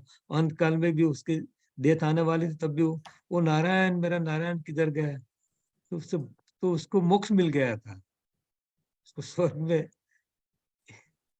जी। लेकिन वो सच में तो नारायण नाम भगवान का ले ही नहीं रहता, बच्चा का नाम ले रहा था ना। तो इस पर प्रश्न क्या है प्रभु आपका? तो ये उसको भी मोक्ष मिल गया था इससे। बाय मिस्टेक भगवान का नाम बोल बोल रहा था ना। हाँ, बच्चा का नाम था। भगवान का नाम तो आप कैसे भी लीजिए, जाने अनजाने हाँ हाँ कैसे भी। और अजामिल का रेफरेंस आपने दिया, बिल्कुल सही उदाहरण है क्योंकि वो अपने बच्चे को पुकार रहा था, उसका नाम हाँ नारायण था, नारायण। लेकिन फिर भी मृत्यु के समय में जब 4 यमदूत आए, यमदूतों को देखकर हाँ, वो घबरा गया। घबरा गया। ऐसे 4 भयानक यमदूत अब ये सब वर्णन शास्त्रों का है, तो मृत्यु के बाद तो किसी ने आगे बताया नहीं कि क्या होता है, लेकिन जो शास्त्र बोलते हैं वो वर्णन करते हैं कि अगर हमने जीवन भर भगवान की भक्ति नहीं करी और अपने मौज मस्ती में या अपने जीवन में इस मनुष्य शरीर को प्राप्त करने का, क्योंकि इस मनुष्य शरीर का खाली एक ही उद्देश्य है शास्त्र के अनुसार, भगवत प्राप्ति। भगवत प्राप्ति के लिए ये तन मिला है, क्योंकि भगवत प्राप्ति करने से जन्म मृत्यु का चक्कर छूट जाता है। लेकिन जो मनुष्य जीवन मिलने के बाद भी पशुव्रत जीवन जिया, जिसने खाली आहार, निद्रा, भय और मैथुन, इन 4 चीजों में जिसने अपना जीवन गंवाया, उसका जीवन एक प्रकार से दोषपूर्ण जीवन कहा गया है शास्त्र अनुसार। और किसी भी दोषपूर्ण त्रुटिपूर्ण जीवन के लिए, क्योंकि ये एक तरीके से रेंटेड प्रॉपर्टी आपको मिली हुई है। अब किसी ने आपको रेंट पे मकान दे दिया, उस मकान को अच्छे से रखने की बजाय आपने उस मकान को तोड़ फोड़ मचा दी। उस मकान में आपने दीवारें तोड़ दी, किसी का कर्टेन फाड़ दिया, कुछ कर दिया। वो जो मालिक है वो क्या करेगा? सजा ही देगा ना किसी न किसी रूप में, या तो बिल बनाए, या पैसा आपको बनाएगा, या पुलिस केस करेगा, कुछ भी करेगा। उसी प्रकार ये शरीर रेंट पे मिला हुआ है आपको और हमें। हमारा अपना शरीर थोड़ी है, एक दिन तो छोड़ना है शरीर, जैसे मकान छोड़ना होता है। रेंटेड बॉडी है हमारी सबकी, रेंट पे मिला हुआ मकान के समान है। इस रेंटेड मकान में आके हम लोग क्या मूर्खता करते हैं कि बस अब तो दूसरे को तंग करना, परेशान करना, निंदा चुगली करनी या और गलत काम करने उसमें लग। अगर कोई भी हमने पापपूर्ण जीवन जिया, भगवत भक्ति में रेंटेड अपार्टमेंट को नहीं लगाया, तो मालिक क्या करेगा? सजा देगा। मैंने तुम्हें मकान दिया, उस मकान में तुम आगे बढ़ सकते थे, तुम चाहते तो इस जन्म मृत्यु चक्कर से बाहर आ सकते थे, लेकिन नहीं, तुम्हारी ध्यान अभी इसी में लगा हुआ, तो जाओ जरूरी सजा भोगो। तो उनको लेने के लिए 4 यमदूत आते हैं, बड़े भयानक शक्ल वाले यमदूत हैं। शरीर को, आत्मा को छू नहीं सकते हैं, तो उनका यमपाश होता है। यमपाश से मन को निकालते हैं, और मन के हिसाब से हम चल रहे हैं, तो जहां जहां मन को लेके जाएंगे वहां वहां आत्मा को पीछे पीछे जाना पड़ता है, क्योंकि आत्मा भगवान का अंश है। आत्मा को छू नहीं सकते यमदूत भगवान का अंश होने के कारण, तो इसलिए मन को निकालते हैं। मन जिस काम में लगा होगा, आत्मा को पीछे पीछे वहीं ले जाएंगे, और तुरंत मन को निकाल के, शरीर आत्मा को निकाल के एक यातना देह मिलती है उसको। फिर यातना देह का क्या उद्देश्य है कि उस देह में कितनी भी यातना दे दो आप उस देह को, शरीर खत्म नहीं होगा, मरेगा नहीं, फिर से यातना सहने के लिए खड़ा हो जाएगा। भले ही उसे आग में डाल दो या खौलते तेल में डाल दो, कहीं भी आप डाल दीजिए, वो खत्म नहीं होगा शरीर। उसका नाम ही यातना देह है। अलग अलग वर्णन है, गरुड़ पुराण को आप पढ़िए। गरुड़ पुराण जो शास्त्र वर्णन करता है, उसमें सब चीजों के वर्णन और डिटेल में आए हुए हैं। खैर हमारे क्लास का उद्देश्य वो नहीं है। तो लेकिन जिन्होंने भगवान भक्ति करी है, जो भगवान का भजन ज्ञापन करते हैं, जिनका अंत में भगवान का स्मरण होता है, उनको लेने के लिए विष्णु दूत आते हैं। 4 विष्णु दूत, 4 विष्णु दूत आएंगे, और वो विष्णु दूत आपको वैकुंठ जगत लेके जाएंगे। वैकुंठ जगत वैसे पहुंचना बड़ा मुश्किल है, वो स्पेशलाइज्ड प्लेन है जो विष्णु दूत के साथ जिसमें आते हैं। उसी प्लेन में बैठ के ही वैकुंठ लोक जाया जा सकता है। अपने बलबूते पे विष्णु वैकुंठ लोक नहीं जाया जा सकता। तो वो ये डिफरेंस है। शास्त्र वर्णन करता है कि आपको मृत्यु के बाद किन के दर्शन करने हैं, यमदूतों के या फिर विष्णु दूतों के। अब जो लोग श्रद्धा भाव रख के आगे बढ़ रहे हैं, नियम कम से उनके मन में ये विश्वास तो रहता है कि मैंने भक्ति करी है, भगवान का नाम जप किया है। आप सब जैसे भक्ति कर रहे हैं, नाम जप कर रहे हैं, तो गारंटीड है कि यमदूतों को तो नहीं देखना पड़ेगा, क्योंकि आप लोगों ने नाम जप अपनाया है। मनुष्य शरीर अवश्य मिलेगा, क्योंकि नाम जप आप कर रहे हैं। नाम जप में इतनी शक्ति है कि कम से कम मनुष्य शरीर गारंटीड रहता है। जिसने बहुत ही अपना निम्न जीवन जिया है, निम्न कोटि का, तो उसके लिए मुसीबत का समय है। फिर शास्त्र के अनुसार, मेरी वाणी नहीं है, शास्त्र वर्णन बोलते हैं ऐसे कि उसमें क्या क्या यातनाएं देखनी पड़ती हैं। तो ये सब से बच जाएं, इसलिए ये सब प्रयास हो रहा है। आगे सबकी श्रद्धा है, जैसे जिसकी श्रद्धा बढ़ेगी वो वैसे वैसे आगे कार्य करेगा। इसमें कोई किसी को जबरदस्ती नहीं है, किसी को कोई हाथ पकड़ के या जबरदस्ती लगाया नहीं जा रहा है। आपकी मन में जैसी श्रद्धा है, उस श्रद्धा के अनुसार आप आगे बढ़ोगे खुद ही। किसी को जताने की, बताने की भी आवश्यकता नहीं कि मैं कितना भक्ति कर रहा हूँ, मैं 16 माला जप करने लगा हूँ, या मैं सुबह जल्दी उठने लगा हूँ। कोई किसी को बताने की आवश्यकता ही नहीं है। जो आप कर रहे हो आपके लिए है। 4 बजे उठ रहे हैं आप, सुबह 4 बजे मंगल आरती कर रहे हैं, 16 माला जप कर रहे हैं कि 5 माला कर रहे हैं कि 6 माला कर रहे हैं, वो सब आपका अपना कोटा है। किसी को बता के कोई कुछ नहीं हासिल होने वाला। ना कुछ किसी को आप ये बताएं किसी को कि मैंने इतना सेवा किया है, मैंने ये सब किया, मैंने, ये सब आपका पर्सनल अकाउंट है जो भगवान डायरेक्ट देख रहे हैं। किसी को कुछ जताने की आप बताने की आवश्यकता नहीं, सब कुछ रिकॉर्डेड है। जैसे ये वीडियो रिकॉर्डिंग चल रही है इस समय, आप अभी सुने या 10 साल बाद सुने, आपकी वीडियो रिकॉर्डिंग प्रतिपल की चल रही है। चहुं दिशाएं, सूर्य चंद्र तारे ये गवाह बनते हैं हमारे कि हमने क्या किया, कितना फॉलो किया, कितना नहीं किया, तो बच नहीं पाएंगे। शास्त्र जो जैसा बोलता है, वर्णन जो शास्त्रों में मिलता है गरुड़ पुराण में, गलती वहां नहीं होती है किसी तरीके की। Everything is recorded. तो इन सब चीजों को आप ध्यान रखें। बाकी आपकी श्रद्धा से जैसे बढ़े वैसे आप बढ़ेंगे तो निश्चित रूप से भगवत प्राप्ति करेंगे। ठीक है प्रभु, तो एक माला जप अभी करते हैं और उसके बाद आज हम 9वें अध्याय को प्रयास करेंगे 10:30 तक हम लोग। आज हम 9वां अध्याय जो 4-5 श्लोक है उसको हम समाप्त कर दें और अगले हफ्ते से 10वां अध्याय प्रारंभ करेंगे। तो आप सभी से प्रार्थना है अपनी माला थैली ले लें और हो सके तो अनम्यूट कर लें, क्योंकि पहला दिन है साल का, तो हम सभी संकीर्तन का लाभ उठा सकें, भगवान का नाम जप करके उच्च स्वर में, ताकि ठाकुर जी तक आवाज पहुंचे कि ये भी भक्त समूह है जो तैयार हो रहा है भक्ति करके, और भगवान की दृष्टि जब हम पर पड़ेगी। क्या होता है, किसी एक भक्त में शक्ति नहीं है, लेकिन हो सकता है कि आप हम सब में से कोई एक ऐसा व्यक्ति हो जो बहुत दृढ़ता से भक्ति कर रहा हो, उसको भगवान देखें, और जब भगवान उसको देखेंगे तो हो सकता है कि भगवान हम सबको भी देख लें। क्योंकि इसलिए इसलिए कलयुग में संघ की शक्ति बताई गई है। संघ में क्यों शक्ति है? क्योंकि इंडिविजुअल रूप से भक्त कमजोर होता है, तो हर कोई भक्त आगे बढ़ा हुआ नहीं है, लेकिन हो सकता है उस समूह में, उस संघ में कोई ऐसा भक्त बैठा हो जो कि भगवान की दृष्टि में सीधा आ रहा हो। तो भगवान जब उस पर दृष्टि करते हैं तो वो बाकी सब जो उससे जुड़े हुए हैं या जो साथ साथ चल रहे हैं उस पर दृष्टि हो जाती है। तो इसलिए उच्च स्वर से भगवान का नाम जप हमें करना चाहिए।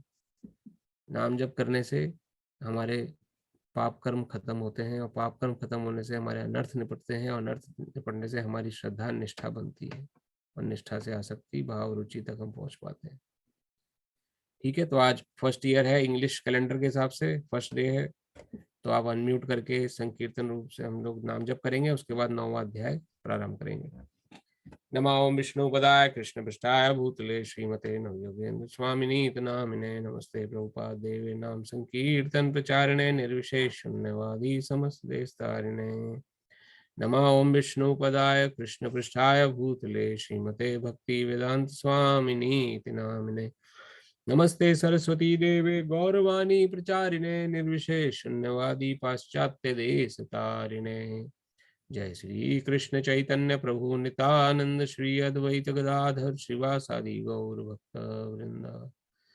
हरे कृष्ण कृष्ण कृष्ण हरे हरे हरे राम हरे हरे राम राम राम राम हरे राम हरे हरे हरे कृष्ण हरे कृष्ण कृष्ण कृष्ण कृष्ण हरे हरे हरे कृष्ण राम राम कृष्ण राम कृष्ण हरे कृष्ण हरे हरे हरे हरे हरे राम राम हरे हरे हरे कृष्ण कृष्ण राम कृष्ण राम हरे राम हरे हरे राम राम हरे हरे हरे राम हरे कृष्ण हरे हरे कृष्ण कृष्ण कृष्ण हरे हरे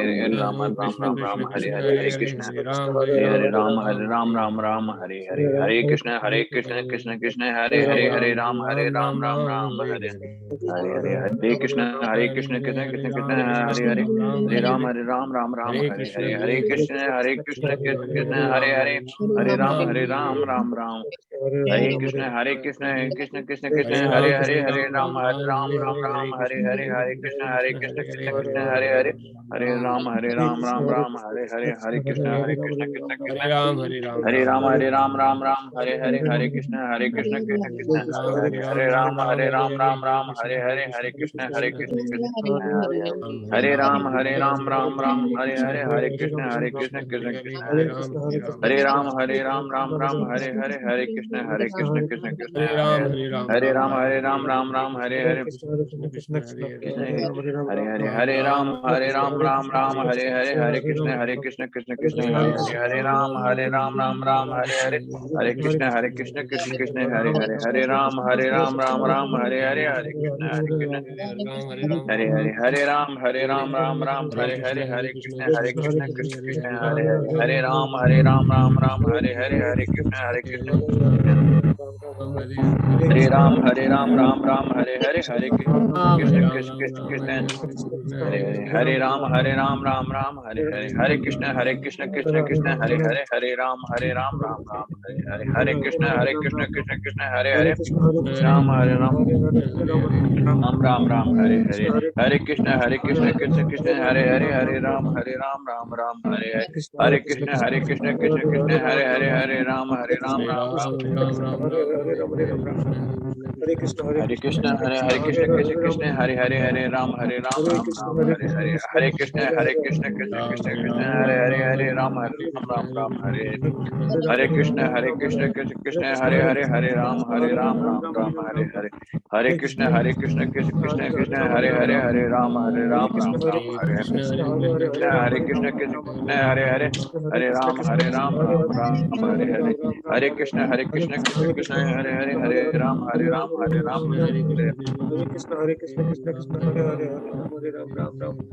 हरे कृष्ण हरे, हरे कृष्ण कृष्ण कृष्ण कृष्ण हरे हरे, कृष्ण हरे राम कृष्ण राम हरे हरे कृष्ण कृष्ण हरे हरे राम राम हरे कृष्ण राम हरे राम हरे हरे, राम हरे कृष्ण हरे कृष्ण कृष्ण कृष्ण हरे कृष्ण हरे, हरे हरे हरे, राम हरे राम राम हरे हरे हरे, हरे, हरे कृष्ण कृष्ण कृष्ण हरे कृष्ण हरे, हरे हरे हरे राम कृष्ण राम कृष्ण कृष्ण कृष्ण हरे हरे, हरे राम हरे हरे राम कृष्ण हरे कृष्ण कृष्ण कृष्ण हरे कृष्ण कृष्ण हरे कृष्ण हरे, कृष्ण हरे कृष्ण राम हरे हरे, राम हरे राम हरे, हरे हरे कृष्ण हरे कृष्ण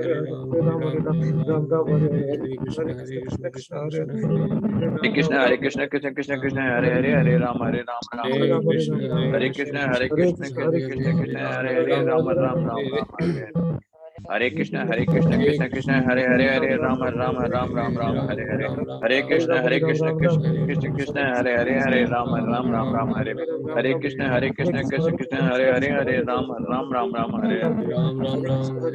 कृष्ण कृष्ण कृष्ण हरे हरे, हरे राम हरे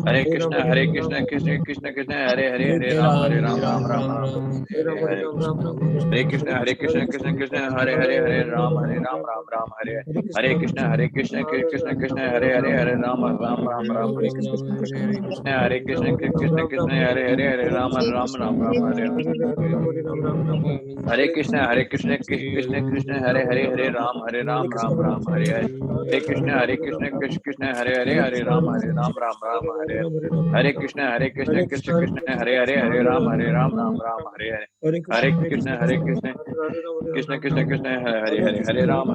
हरे, हरे कृष्ण कृष्ण कृष्ण कृष्ण हरे हरे कृष्ण हरे, हरे राम हरे राम हरे कृष्ण कृष्ण कृष्ण हरे हरे, हरे राम हरे हरे कृष्ण राम हरे हरे, हरे कृष्ण कृष्ण हरे कृष्ण कृष्ण कृष्ण हरे हरे, हरे राम हरे हरे कृष्ण कृष्ण कृष्ण हरे हरे, हरे राम हरे हरे। हरे कृष्ण हरे हरे राम हरे राम बहुत बहुत धन्यवाद सभी का। बड़ा आनंद आता है जब साथ साथ हरे कृष्ण मोहम्मद चलता है, तो ऐसा लगता है कि मंदिर के प्रांगण में बैठे हैं और सब लोग भगवान का शुद्ध नाम से जप कर रहे हैं। बहुत सुंदर, धन्यवाद आप सभी का। तो 9वां अध्याय और 9वां अध्याय हम लोग 8 अध्याय अब तक पढ़ चुके हैं और उसका एक एक बार रिवीजन कर चुके हैं। और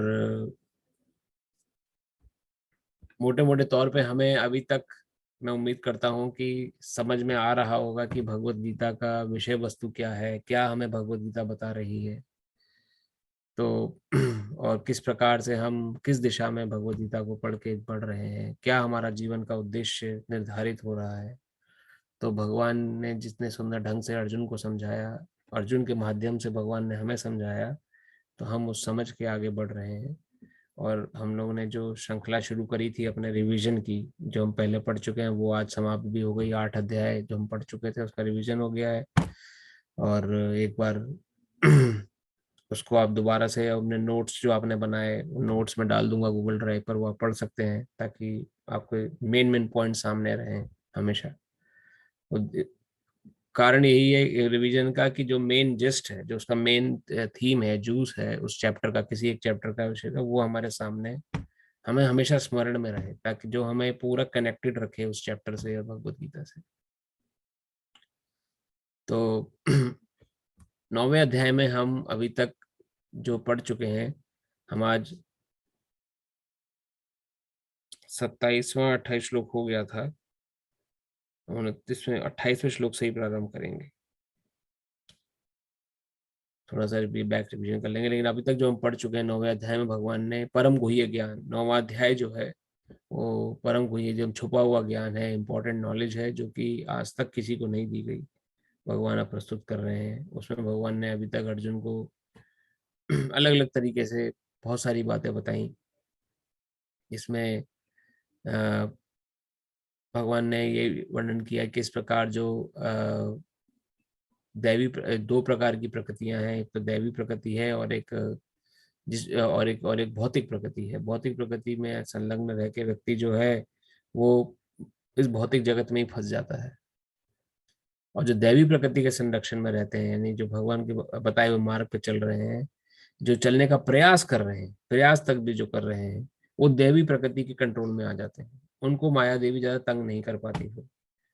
तो उन लोगों के मन में अपने आप ही ये अनर्थ चले जाते हैं। कभी आप विचार करें, जो जो ब्राह्मण कुलीन के व्यक्ति हैं, जो भगवत भक्ति या भजन साधन में लगे हुए हैं, वो भी तो इंसान है, लेकिन उनके मन में बुराई नहीं है। लेकिन बुराई दूसरे इंसान में, जो कि माया प्रज्ञानी है, नराधम प्रकृति के व्यक्ति हैं, उनके अंदर बुराइयां हैं। क्यों ये डिफरेंस है? जो दैवी प्रकृति के संरक्षण में है, वो इन सभी अनर्थों को निकाल चुका है अपने मन से, और निकलता हुआ देख चुका है, चले गए मेरे मन से, अब दोबारा तंग नहीं करने वाले, दोबारा क्रोध नहीं आएगा मुझे अब कभी भी, दोबारा कभी मुझे काम भावनाएं नहीं सताएंगी, दोबारा कभी मुझे ईर्ष्या नहीं होगी है। तो ये दैवी प्रकृति के अंदर जो व्यक्ति रहता है उसके अंदर है। और जो भौतिक प्रकृति के अंदर है, जो कि संसार में ही फंसे हुए हैं, उनके अंदर ईर्ष्या भी है, उनके अंदर इनसिक्योरिटी भी है, उनके अंदर अनगिनत सारी बुराइयां हैं। तो ये दो प्रकृतियों के बारे में भगवान ने बताया, और दोनों के ही कंट्रोलर भगवान है, दोनों के ही जो जिसको कंट्रोल करते हैं शक्तिमान, क्योंकि दोनों ही कृष्ण की शक्ति है। भगवान ने बताया कि मैं ही लक्ष्य पालन करता स्वामी साक्षी धाम शरणास्थली अत्यंत प्रिय मित्र हूं। मैं सृष्टि तथा प्रलय सबका आधार आश्रित अविनाशी बीज भी हूं। स्वयं कृष्ण कह रहे हैं ये बात। उनका अस्तित्व क्या है? स्वयं भगवान ही के कारण ही सब कुछ चल रहा है। ये हमने समझा था कि कैसे जो कुछ भी घटना घट रही है, जो कुछ घटित हो रहा है, वो भगवान से छुपा हुआ नहीं है। सब कुछ आपके बारे में, आप अपने जीवन के बारे में 30 साल का ज्ञान रखते हैं, खाली 50 साल का ज्ञान रखते हैं। भगवान आपके अनगिनत जीवनों का ज्ञान रखते हैं, ईच एंड एवरी वन। ऐसा नहीं कोई एक भी छूट गया हो।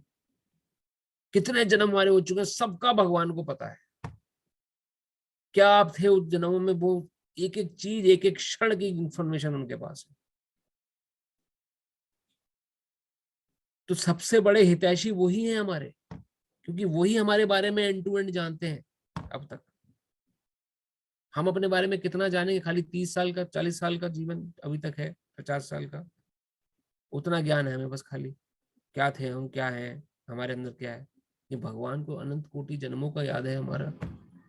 सबसे निकटतम मित्र वही है हमारे। इसलिए भगवान यहाँ क्या कह रहे हैं वर्णन, मैं ही लक्ष्य, साक्षी धाम, शरणास्थली तथा अत्यंत प्रिय मित्र हूं। क्यों अत्यंत प्रिय मित्र कह रहे हैं भगवान अपने को?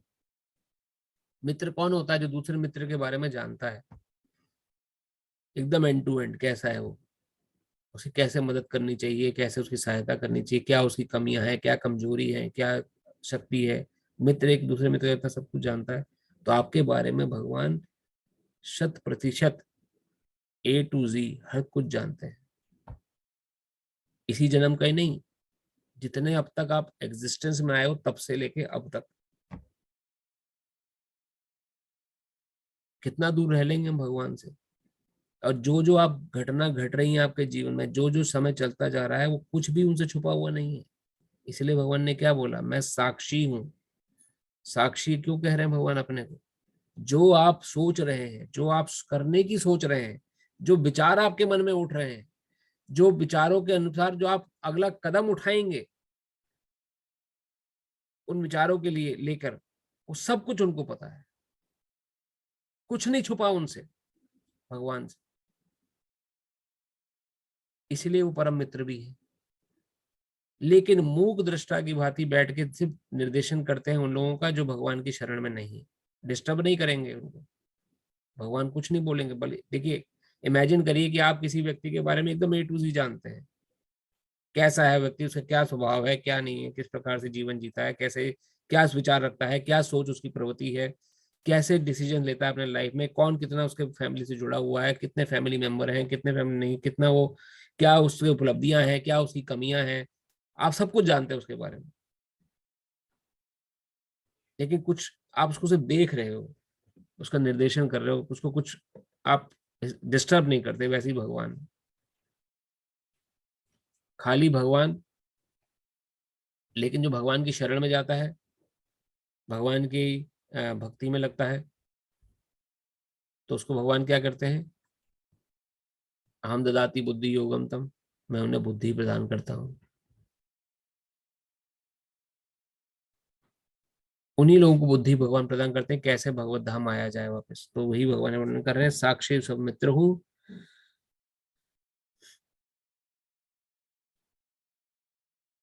हे अर्जुन, मैं ही ताप प्रदान करता हूँ, वर्षा को रोकता हूँ तथा लाता हूँ। मैं अमृत हूँ, साक्षात मृत्यु भी मैं ही हूँ, और आत्मा का पदार्थ दोनों मुझ में ही है। ये सब कुछ भगवान के अंदर से ही आ रहा है, कुछ भी उनसे छुपा हुआ नहीं है। इस श्लोक को, इस अध्याय को पढ़ेंगे, भगवान बताइए, फिर भी लोग मूर्खतावश देवी देवताओं के चक्कर काटते हैं। हम किसकी प्रोडक्शन हाउस है, उनके पास हमें जाना चाहिए। हमारी प्रोडक्शन भगवान ने करी है। हमारी जो जुड़ाव है, हमारी जो नींव है, हमारी जो जड़ है, वो भगवान से जुड़ी हुई है, भगवान कृष्ण से जुड़ी हुई है। कोई भी जीवन में समस्या हो, कृष्ण भगवान का दोबारा खटकाइए आप। वही सब कुछ जानने वाले, कंट्रोल करने वाले, सब कुछ वही देने वाले हैं। जीवन में मुसीबत भी अगर आ रही है, तो मुसीबत भी भगवान की कृपा से ही कुछ हमारी कल्याण करके जाएगी। हर तरीके जो सुख और दुख का समय आ रहा है, ये सुख और दुख का समय हमारे जीवन में जो बीतता है, ये को देने वाले भी कृष्ण हैं। कैसे हम दुख में भगवान हमें तैयार करते हैं आगे के लिए। जैसे कि अगर कोई टाइकोंडो की ट्रेनिंग करता है, आप में से किसी किसी के बच्चे टाइकोंडो ट्रेनिंग करने जाते होंगे, मार्शल आर्ट सीखते होंगे, तो मार्शल आर्ट का जो टीचर होता है, कई बार वो आपके बच्चे से लड़ाई भी करता है। क्यों? कई बार उसे पंचेस भी देता होगा थोड़ी हल्के फुल्के, जिससे कि वो स्ट्रांग हो जाए बच्चा आपका।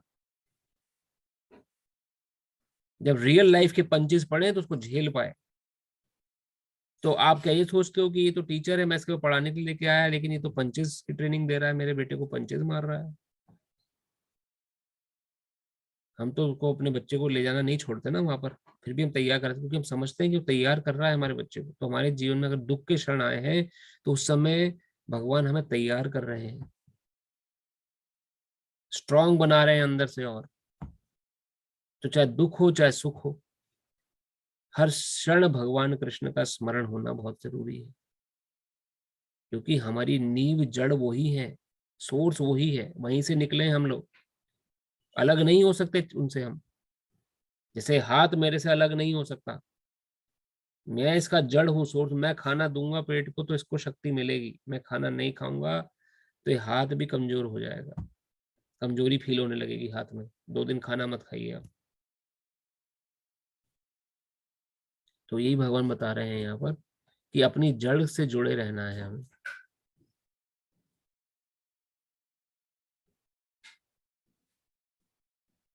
अट्ठाईसवें श्लोक भगवान बताते हैं, आज यहाँ संपर्क प्रारंभ करते हैं।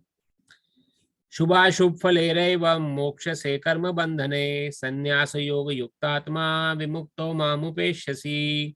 इस तरह तुम कर्म के बंधन तथा इससे शुभ अशुभ कर्मों से फलों से मुक्त हो सकोगे। इस संन्यास योग में अपने चित्त को स्थिर करके तुम मुक्त होकर मेरे पास आ सकोगे। इससे पहले वाले श्लोक भगवान ने तरीका बताया था, ही कुंती पुत्र, जो कुछ करते हो, जो कुछ खाते हो, जो कुछ अर्पित करते हो या दान देते हो और जो भी तपस्या करते हो उसे मुझे अर्पित करते रहो। जो कुछ भी आप काम कर रहे हैं कृष्ण के लिए कर रहे हैं, सोच के करिए। गलत काम नहीं होना चाहिए ओब्वियसली कोई भी, लेकिन खाना खा रहे हैं तो भगवान को भोग लगाएं, खुद सोने जा रहे हैं तो भगवान को शयन कराएं। पहले भावनाओं में कृष्ण को, बस कृष्ण मेरे साथ रह रहे हैं, बस कृष्ण मेरे परिवार का एक मेंबर है और मेरे अपने हैं, मेरे निकटतम है, सबसे नजदीक वही है। तो भगवान ही कहते हैं, जो कुछ खाते हो, जो कुछ अर्पित करते हो या दान देते हो या जो भी तपस्या करते हो उसे मुझे अर्पित करते चलो। ऐसा करने से क्या होगा? ऐसा करने से तुम कर्म के बंधन तथा इसके शुभ अशुभ फलों से मुक्त हो सकोगे। वही अकाम अकर्म की परिभाषा आ गई जो गिरीश प्रभु ने समझाई थी 4थे अध्याय में। यही अकर्म बन जाएगा और अकर्म बन गया तो क्या होगा? इस संन्यास योग में अपने चित्त को स्थिर करके तुम मुक्त होकर मेरे पास आ सकोगे। तात्पर्य समझाते हैं, गुरु के निर्देशन में कृष्ण भावना में रहकर कर्म करने को युक्त कहते हैं। पारिभाषिक शब्द युक्त वैराग्य है। श्री रूप गोस्वामी ने इसकी व्याख्या इस प्रकार की है भक्ति रसामृत सिंधु में, अनासक्तस्य विषयानार्थ अपृज्यते। युक्त वैरागी व्यक्ति कहलाता है, सब कुछ होने के बाद भी वैरागी है, किसी चीज का अट्रैक्शन नहीं है उसे। पैसा है, कमाया है, बहुत अच्छे से पैसा है, लेकिन पैसे के प्रति मोह नहीं है। मोह तो सिर्फ कृष्ण से है, प्रेम सिर्फ कृष्ण से है। इस व्यक्ति को युक्त वैरागी व्यक्ति बोला गया है। युक्त सब कुछ होते हुए भी वैरागी है। समो अहम सर्वभूतेषु नामे द्वेषोऽस्ति न प्रिया ये भजन्ति तू माम भक्त्या मयि तेषु जाप्यहम्। मैं ना तो किसी से द्वेष करता हूँ, ना ही किसी के साथ पक्षपात करता हूँ। मैं सबों के लिए संभाव हूँ, किंतु जो भी भक्ति पूर्वक मेरी सेवा करता है वह मेरा मित्र है, मुझ में स्थित रहता है और मैं उसका मित्र हूँ। पार्शलिटी कहीं भी नहीं है, लेकिन जो भक्ति करेगा भगवान की, भगवान स्वयं कह रहे हैं, अनंत कोटि ब्रह्मांड के लायक तीनों नायक, तीनों लोगों के स्वामी वर्णन कर रहे हैं कि मेरा मित्र बन जाएगा वो। अब मित्र तब भगवान बहुत अच्छे से निभाते हैं। सुदामा जी से मित्रता कैसी निभाई आप जानते हैं ना। दुख के दिन भी थे तो साथ में थे भगवान, सुख में भी भगवान ने साथ दिया। अर्जुन से कैसी मित्रता निभाई, अपने ग्वाल बालों के साथ कैसी मित्रता निभाई जब वो अगासुर जैसे राक्षसों के पेट में चले गए। एक एक चीज का भगवान वर्णन किया ना इसी चैप्टर में। योगक्षेम वहां में हम, जो नहीं है आपके पास उसे प्रदान करेंगे भगवान, और जो है उसकी रक्षा करेंगे। स्वयं कृष्ण की वाणी इसी चैप्टर में हमने पढ़ा। योगक्षेम वहां में हम 15वां श्लोक था। तो मित्रता भगवान की जिसने नकार दी उससे बड़ा दुर्भाग्यशाली व्यक्ति नहीं है कोई भी। तो भगवान को मित्र कैसे बनाया जाए भगवान वर्णन कर रहे हैं। तात्पर्य यहाँ पर प्रश्न किया जा सकता है, श्रील प्रभुपाद कीजिए, जब कृष्ण को का सबों के लिए संभाव है तो उनका कोई विशिष्ट मित्र नहीं है, तो फिर वे उन भक्तों में विशेष रुचि क्यों लेते हैं जो उनकी दिव्य सेवा में सदैव लगे रहते हैं। किंतु यह भेदभाव नहीं है, यह तो सहज है। इस जगत में हो सकता है कि कोई व्यक्ति अत्यंत उपकारी हो, किंतु तो भी वह अपनी संतानों से में विशेष रुचि लेता है। भगवान का कहना है कि प्रत्येक जीव चाहे वह जिस योनि का हो उनका पुत्र है, अतः वे हर एक को जीवन की आवश्यक वस्तुएं प्रदान करते हैं। वे उस बादल के सदृश हैं जो सबों के ऊपर जल वृष्टि करता है, चाहे वह वृष्टि चट्टान पर हो या स्थल पर या जल में हो। किंतु भगवान अपने भक्तों का विशेष ध्यान रखते हैं। ऐसे ही भक्तों का यहाँ उल्लेख भी हुआ है। वे सदैव कृष्ण भावनामृत में रहते हैं फलतः वे कृष्ण में लीन रहते हैं। कृष्ण भावनामृत शब्द ही बताता है कि जो लोग ऐसे भावनामृत में रहते हैं वे सजीव अध्यात्मवादी हैं और उन्हीं में स्थित है। भगवान यह स्पष्ट रूप से कहते हैं, मई ते, अर्थात वे मुझ में है, फलतः भगवान भी उनमें है। इससे ये यथा माम प्रपद्यन्ते तास्थेव भजाम्यहम् की व्याख्या भी हो जाती है। जो भी मेरी शरण में आ जाता है उसकी मैं उसी रूप में रखवाली करता हूँ। भगवान वर्णन कर रहे हैं। यह दिव्य आदान प्रदान भाव विद्यमान रहता है क्योंकि भक्त और भगवान दोनों सचेतन है। जब हीरे को सोने की अंगूठी में जड़ दिया जाता है तो वह अत्यंत सुंदर लगता है। इससे सोने की महिमा बढ़ती है, किंतु साथ ही हीरे की भी महिमा बढ़ती है। भगवान तथा जीव निरंतर चमकते रहते हैं। जब कोई जीव भगवान की सेवा में प्रवृत्त होता है तो वह सोने की भांति दिखता है। भगवान हीरे के समान हैं, अतः संयोग अत्युत्तम होता है। शुद्ध अवस्था में जीव भक्त कहलाते हैं। परमेश्वर अपने भक्तों के भी भक्त बन जाते हैं। यदि भगवान तथा भक्त में आदान प्रदान का भाव ना रहे तो सगुणवादी दर्शन ही ना रहे। मायावादी दर्शन परमेश्वर तथा जीव के मध्य ऐसा आदान प्रदान का भाव नहीं मिलता, किंतु सगुणवादी दर्शन में ऐसा होता है। कृष्ण स्वयं भक्त बन जाते हैं अपने भक्तों। कितने उदाहरण हैं। प्रायः दृष्टांत दिया जाता है कि भगवान कल्प वृक्ष के समान है। जो मनुष्य इस वृक्ष से जो भी मांगता है भगवान उसकी पूर्ति करते हैं। किंतु यहाँ पर जो व्याख्या दी गई है वे अधिक पूर्ण है। यहाँ पर भगवान को भक्त का पक्ष लेने वाला कहा गया है। यह भक्त के प्रति भगवान की विशेष कृपा की अभिव्यक्ति है। भगवान के आदान प्रदान भाव को कर्म के नियम के अंतर्गत नहीं मानना चाहिए। यह तो उस दिव्य अवस्था से संबंधित रहता है जिसमें भगवान ने अपने भक्तों तथा उनके भक्त कर्म करते हैं। भगवत भक्ति इस जगत का कार्य नहीं है। यह तो उस अध्यात्म का अंश है जहाँ शाश्वत आनंद तथा ज्ञान में का प्राधान्य रहता है। पहली कृपा तो भगवान ने हम पे ये कर दी कि हमें मनुष्य बना दिया। दूसरी कृपा ये कर दी कि उस समय जन्म दे दिया मनुष्य बना के जिस समय ये कथा श्रवण सब जगह चल रही है। कोई यूट्यूब चैनल, कोई अब कथा प्रसंग उठा के देख लीजिए, कितने लोग अनगिनत रूप से ऑनलाइन डिस्कशन चल रहा है। कुछ समुदाय कोई डिस्कशन सुबह सुबह उठ के करता है। ये क्यों? ये भावना संसार की इस समय क्यों है? क्योंकि भगवत ये समय ही ऐसा चल रहा है। इस समय हमें जन्म मिला। दूसरी कृपा। तीसरी कृपा भगवान ने हम पे ये करी कि हमें किसी चीज का मोहताज नहीं बनाया। हम अपने बलबूते पे कार्य करके भगवान की सेवा में कार्य कर पा रहे हैं और चाहे तो भक्ति कर सकते हैं, कोई रोकने वाला नहीं है। हम खुद ही अपने को रोकते हैं, लेकिन कोई ऊपरी शक्ति नहीं है जो रोक दे हमें ये भक्ति ना करो। तो इतना सब होने के ये सब भगवान क्यों?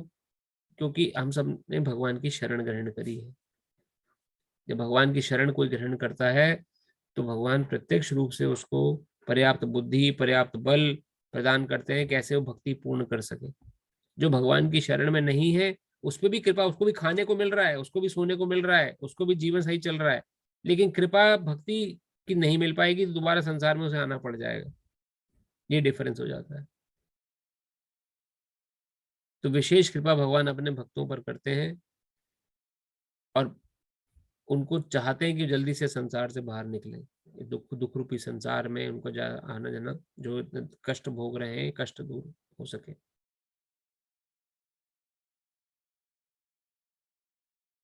यहाँ उपमा भी दी गई थी उस पिता के समान। जो पिता, जो दयालु पिता है, वो सभी लोगों पर दया तो रखता है लेकिन विशेष रूप से अपने संतानों पर विशेष प्रेम रखता है। तो संतान कौन है? भक्त भगवान के, जो भगवान की पूर्ण शरणागति लिए हुए हैं। उनका अहित नहीं होता देख सकते भगवान।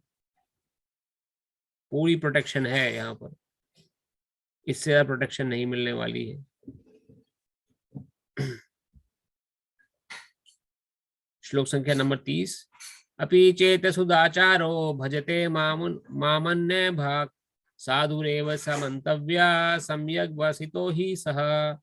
यदि कोई जघन्य से जघन्य कर्म करता है किंतु यदि वे भक्ति में रत रहता है तो उसे साधु मानना चाहिए, क्योंकि वे अपने संकल्प में अडिग रहता है। अब देखिए इससे बड़ी छूट भगवान क्या दे देंगे। तात्पर्य, इस श्लोक का सुदुराचार शब्द अत्यंत महत्वपूर्ण है, अतः हमें ठीक से समझना होगा। जब मनुष्य बद्ध रहता है तो उसके दो प्रकार के कर्म होते हैं। प्रथम बद्ध कर्म, द्वितीय स्वाभाविक कर्म। जिस प्रकार शरीर की रक्षा करने का या समाज या राज्य के नियमों का पालन करने के लिए तरह तरह के कर्म करने होते हैं, उसी प्रकार से बद्ध जीवन के प्रसंग में भक्तों के लिए कर्म होते हैं जो बद्ध कहलाते हैं। इसके अतिरिक्त जो जीव अपने आध्यात्मिक स्वभाव से पूर्णतः भिन्न रहता है और कृष्ण भावनामृत में या भगवत भक्ति में लगा रहता है, उसके लिए भी कर्म होते हैं जो दिव्य कहलाते हैं। ऐसे कार्य उसकी स्वाभाविक स्थिति में संपन्न होते हैं और शास्त्रीय दृष्टि से भक्ति कहलाते हैं। बद्ध अवस्था में कभी कभी भक्ति और शरीर की बद्ध सेवा एक दूसरे के समांतर चलती है, किंतु पुनः कभी कभी वे एक दूसरे से विपरीत हो जाती है। जहां तक संभव होता है भक्त सतर्क रहता है कि वह ऐसा कोई कार्य ना करे जिससे वह यह अनुकूल स्थिति भंग हो। वह जानता है कि उसकी कर्म सिद्धि उसके कृष्ण भावनामृत की अनुभूति की प्रगति पर निर्भर करती है, किंतु कभी कभी ये देखा जाता है कि कृष्ण भावनामृत में रत व्यक्ति सामाजिक या राजनीतिक दृष्टि से निंदनीय कार्य कर बैठता है, किंतु इस प्रकार के क्षणिक पतन से वह अयोग्य नहीं हो जाता। श्रीमद् भागवत में कहा गया है कि यदि कोई पतित हो जाए किंतु यदि भगवान की दिव्य सेवा में लगा रहे तो हृदय में वास करने वाले भगवान उसे शुद्ध कर देते हैं और उस निंदनीय कार्य के लिए क्षमा कर देते हैं। भौतिक कलमश इतना प्रबल है कि भगवान की सेवा में लगा योगी भी कभी कभी उसके जाल में आ फंसता है, लेकिन कृष्ण भावनामृत इतना शक्तिशाली होता है कि इस प्रकार का आकस्मिक पतन तुरंत रुक जाता है। इसलिए भक्ति योग सदैव सफल होता है, क्योंकि जैसा भी कि अगले श्लोक बताया गया है, जो ही भक्त कृष्ण भावनामृत में पूर्णतः स्थित हो जाता है, ऐसे आकस्मिक पतन कुछ समय के पश्चात रुक जाते हैं। इससे बड़ी लाइफ गारंटी क्या मिलेगी? लाइफ इंश्योरेंस, फुली इंश्योर्ड भक्ति प्रोसेस। कभी पतन नहीं होने वाला। गलत काम हो भी गया भक्ति करते करते कभी कोई, तो डरने की आवश्यकता नहीं। मन में प्रार्थना करिए भगवान से, भगवान क्षमा कर देंगे आकस्मिक पतन से, और फिर से भक्ति में लग जाएगी। इससे बड़ी इंश्योरेंस क्या मिलेगी? अतः जो व्यक्ति कृष्ण भावनामृत में स्थित है और अनन्य भाव से हरे कृष्ण मंत्र का जप करता है, उसे दिव्य स्थिति में आसीन समझना चाहिए, भले ही वह देहवशात उसका पतन क्यों ना हो चुका हो। नाम जप कर रहा है लेकिन किसी कारण से देहवशात वह उसका पतन हो गया है, तो उसको हमें निम्न दृष्टि नहीं देखनी चाहिए। अगर हरे कृष्ण मंत्र जप कर रहा है तो वो पूजनीय है। साधुरेव शब्द अत्यंत प्रभावात्मक है। ये अभक्तों को सावधान करते हैं कि आकस्मिक पतन के कारण भक्त का उपहास नहीं किया जाना चाहिए, उसे तब भी साधु ही मानना चाहिए। मंतव्य शब्द तो इससे भी अधिक शक्तिशाली बलशाली है। यदि कोई इन नियमों को नहीं मानता और भक्त पर उसके पतन के कारण हंसता है, तो वह भगवान के आदेश की अवज्ञा करता है। भक्त की एकमात्र योग्यता यह है कि वह अविचल तथा अनन्य भाव से भक्ति में तत्पर रहे। नरसिंह पुराण में निम्नलिखित कथन प्राप्त है। भगवती चा हरावन्यचेता भ्रशमालिनी अपि विराजते मनुष्या नहि शशक्लु छवि कदाचिता तिमिरा पराभवामुत्पेति चंद्रः। कहने का अर्थ यह है कि यदि कोई भगवत भक्ति में तत्पर व्यक्ति कभी घृणित कार्य करता पाया जाए, तो इन कार्यों को उन धब्बों की तरह मान लेना चाहिए जिस प्रकार चांद में खरगोश के धब्बे हैं। इन धब्बों से चांदनी के विस्तार में बाधा नहीं आती। इसी प्रकार साधु पथ से भक्त का आकस्मिक पतन उसे नंदनीय नहीं बनाता। किंतु इसी के साथ यह समझने की भूल नहीं करनी चाहिए कि दिव्य भक्ति करने वाला भक्त सभी प्रकार के निंदनीय कर्म कर सकता है। इस श्लोक में केवल उसका उल्लेख है कि भौतिक संबंधों की प्रबलता के कारण कभी कोई दुर्घटना हो सकती है। भक्ति तो इस एक प्रकार से माया के विरुद्ध युद्ध की घोषणा है। जब तक मनुष्य माया से लड़ने के लिए पर्याप्त शक्तिशाली नहीं होता, तब तक आकस्मिक पतन हो सकते हैं, किंतु बलवान होने पर ऐसे पतन नहीं होते, जैसा कि पहले कहा जा चुका है। मनुष्य को इस श्लोक का दुरुपयोग करते हुए अशोभनीय कर्म नहीं करना चाहिए और यह भी नहीं सोचना चाहिए कि इतने पर भी वह भक्त बना रह सकता है। यदि वह भक्ति के द्वारा अपना चरित्र नहीं सुधार लेता, तो उसे उच्च कोटि का भक्त नहीं मानना चाहिए। प्रैक्टिकल बात है। बिल्कुल ऐसा भी नहीं करना है कि लिख दिया है श्लोक में तो अब निंदनीय कार्य करते रहो और नाम जप भी करते रहो, ऐसा नहीं है। लेकिन दुर्घटना घट जाए, किसी कारण से कोई ऐसी निम्न काम हो जाए, तो कोई बात नहीं, चिंता नहीं करनी है। भगवान यह वर्णन कर रहे हैं, फिर से तैयार करना है अपने को भक्ति के लिए और आगे बढ़ने का प्रयास करना है। 31वां श्लोक। क्षिप्रम भवति धर्मात्मा शवच्छांति निगच्छति कौन्तेय प्रतिजानाहि न मे भक्ता प्रणश्यति। बहुत ही इंपॉर्टेंट श्लोक, बार बार हमने इस श्लोक को अपने कथा में वर्णन किया है, आज देखिए उससे सामना हो गया। वह तुरंत धर्मात्मा बन जाता है। कौन व्यक्ति, जो उससे दुर्घटना हो गई कोई बात नहीं, लेकिन वो भक्ति करता रहेगा तो वह तुरंत धर्मात्मा बन जाता है और स्थायी शांति को प्राप्त होता है। हे कुंती पुत्र, निडर होकर घोषणा कर दो कि मेरे भक्त का कभी विनाश नहीं होता। इसको आप, इस श्लोक को आप समझिए कौन कह रहा है। सबसे पहले तो भगवान स्वयं बोल रहे हैं, मेरे भक्त का कभी विनाश नहीं होगा। इस बात पे विश्वास रखिए, इस बात को निडरता से मानिए। जो मन के अंदर हमारे भय है कि ये ना हो जाए, वो ना हो जाए, ये सब ना, इस चीज से बाहर निकलने की यही औषधि है। इस पे कितना विश्वास आपको है, वो आपको अकारण के भय से मुक्त कराएगा। भगवान खुद अर्जुन को घोषणा कर रहे हैं, किसके लिए? हमारे लिए घोषणा कर दो। भगवान कह रहे हैं अर्जुन को, अर्जुन घोषणा कर दो कि मेरे भक्त का कभी विनाश नहीं होता।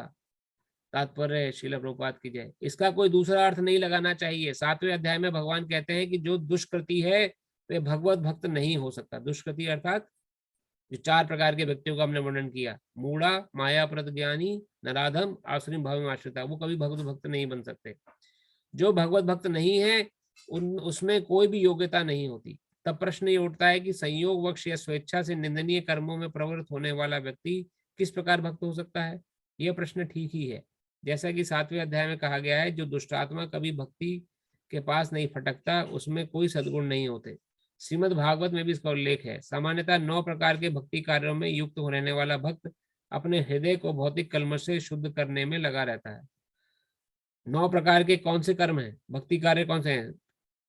श्रवण, कीर्तन, विष्णु स्मरण, अर्चन, वंदन, दास्यम, साख्यम, आत्मनिवेदन। इनमें से कोई भी एक मार्ग जो आपने पकड़ लिया है वो तभी पकड़ेंगे जब आपको श्रद्धा हो भक्ति में, और जब उसको फॉलो करेंगे तभी मन पवित्र होगा। और ऐसे पवित्रता के दौरान कुछ गलती हो जाए, ऊंच नीच हो जाए, कुछ गलत काम हो जाए तो भगवान से क्षमा मांगनी चाहिए और भगवान उसको तुरंत क्षमा कर देते हैं। लेकिन उसकी आदत नहीं बनानी है कि हम गलत काम करते रहें और नाम जब भी चलता रहे, तो ये अपराध हो जाएगा बहुत बड़ा। इस अपराध से भी बचना है तो बुद्धि लगानी है। श्रीमद् भागवत में इसको लेकर सामान्यतः 9 प्रकार के भक्ति कार्य युक्त नल भक्त अपने हृदय को भौतिक कलमश से शुद्ध करने में लगा होता है। वह भगवान को हृदय में बसाता है, फलतः उसके सारे पाप पूर्ण कलमश धुल जाते हैं। निरंतर भगवान का चिंतन करने से वह स्वतः शुद्ध हो जाता है। वेदों के अनुसार ऐसा विधान है कि यदि कोई अपने उच्च पद से नीचे गिर जाता है तो अपनी शुद्धि के लिए उसे अनुष्ठान करने होते हैं, किंतु यहाँ पर ऐसा कोई प्रतिबंध नहीं है, क्योंकि शुद्धि की क्रिया भगवान का निरंतर स्मरण करते रहने से पहले ही भक्त के हृदय में चलती रहती, शुद्धि क्रिया पहले ही चलती रहती है। अतः हरे कृष्ण कृष्ण कृष्ण हरे हरे, हरे राम राम राम हरे हरे, इस मंत्र का अनवरत जप करना चाहिए। यह भक्त को आकस्मिक पतन से बचाएगा। इस प्रकार वह समस्त भौतिक कलमश से सदैव मुक्त रहेगा। तो कृपया इन बातों को ध्यान से समझें। हरे कृष्ण महामंत्र को दृढ़ता पूर्वक जप करते रहिए, और कभी कुछ अगर हो जाए घटना ऐसी जिसमें कि आपको लगे गलत काम हो गया है तो उससे सोचना नहीं है, भगवान क्षमा मांगनी है और आगे के लिए दृढ़ होना है कि आगे से वो घटना ना घटे या आगे से ऐसे काम ना हो। अब तक जो गलत काम हो गए कोई बात नहीं, अब जो भगवान की भक्ति में लग गए हैं तो आगे से दृढ़ता पूर्वक मनाइए कि अब आगे से गलत काम ना हो, क्योंकि हमें कृष्ण को प्राप्त करना है, हमें भगवान की सेवा करनी है। इस संसार के कलमश बड़े स्ट्रांग हैं। प्रभुपाद जी ने 2-3 जगह बताया कि भक्ति, जिसने हरे कृष्ण महामंत्र प्रारंभ कर दिया है साक्षात युद्ध छेड़ दिया है, समझिए, माया देवी से। माया देवी से युद्ध छेड़ने का अर्थ क्या है कि माया देवी बहुत स्ट्रांग है। मम माया दुरत्या, भगवान स्वयं बोल रहे हैं, दुरत्या माया पार नहीं कर पाओगे आप। तो इस युद्ध से कभी आप जीतोगे, कभी वो जीतेंगे। जब कभी आप हार गए तो कोई बात नहीं, फिर से हरे कृष्ण महामंत्र जप करते रहिए। हरे कृष्ण महामंत्र को कस के पकड़ लीजिए बस। मेरे ख्याल से यही श्लोक आखिरी है, एक बार देख लेते हैं। 32वां श्लोक है।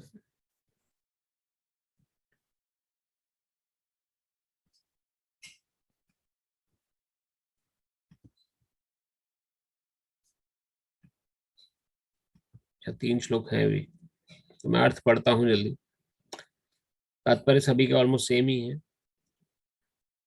श्लोक नंबर 32। मामी पार्था व्यपाश्रित्या ये अपि स्युः पापियो नयः स्त्रियो वेश्यास्ता शूद्रस्ते अपि यान्ति परां गतिम्। हे पार्थ, जो लोग मेरी शरण ग्रहण करते हैं वे भले ही निम्न जन्म स्त्री, वैश्या, व्यापारी या शूद्र श्रमिक क्यों न हो, वे परम धाम को प्राप्त करते हैं। कोई भी भगवान की शरण ग्रहण करेगा वो निश्चित रूप से भगवान को प्राप्त कर लेगा, चाहे वो किसी भी श्रेणी का क्यों ना हो। अब इनका वर्णन क्यों हुआ है यहाँ पर? निम्न जन स्त्रियां जो हैं, जो कि गलत व्यभिचार वाला जीवन जीती हैं, या जो व्यापारी वर्ग है, जो ब्राह्मण कुलीन वर्ग नहीं है, और जो श्रमिक शूद्र वर्ग है, तो ये पोजीशंस हैं। इन पोजीशंस, सामाजिक पोजीशन जो वेदों के अनुसार, इसमें रह के भी जो भक्ति करता है, चाहे वो शूद्र ही क्यों ना हो, वो भगवान को प्राप्त कर लेगा। और ऐसा प्रभुपाद जी ने करके दिखा दिया, सबको भक्त बना दिया श्रीला प्रभुपाद जी ने। उनका क्या वर्ण है, क्या वो है, पोजीशन है, उसको चिंता ही नहीं करी उन्होंने। श्लोक संख्या नंबर 33। किम पुनः ब्रह्मणा पुण्या भक्ता राजऋषयस्तथा अनित्यम सुखम लोकमिमं प्राप्य भजस्व माम। फिर धर्मात्मा ब्राह्मणों, भक्तों तथा राजऋषियों के लिए तो कहना ही क्या है। अतः इस क्षणिक दुख में संसार में आ जाने पर मेरी प्रेम भक्ति में अपने आप को लगाओ। भगवान वर्णन कर रहे हैं कि जब शूद्र और निम्न कोटि के व्यक्ति भी भगवान की भक्ति करके भगवान को प्राप्त कर लेते हैं, तो सदाचारी व्यक्ति, जो ब्राह्मण कुलीन व्यक्ति हैं, अगर वो भगवान की भक्ति में लगेंगे तो वो क्यों नहीं भगवान को प्राप्त कर लेंगे। ये स्वयं कृष्ण कह रहे हैं, देखिए, किसी और की वाणी नहीं है, मेरी तो बिल्कुल भी नहीं है। मैं तो सिर्फ रीड आउट कर रहा हूँ, जस्ट लाइक ए पोस्टमैन, आप सबके आगे। ये सब कुछ भगवान बोल रहे हैं भगवत गीता में जो लिखा हुआ है कि कैसे उनको प्राप्त किया जाए। भगवान वर्णन कर रहे हैं कि अतः क्षणिक दुख में संसार में आ जाने पर मेरी प्रेम भक्ति में अपने आप को लगाओ। आ गए हो संसार में, कोई बात नहीं।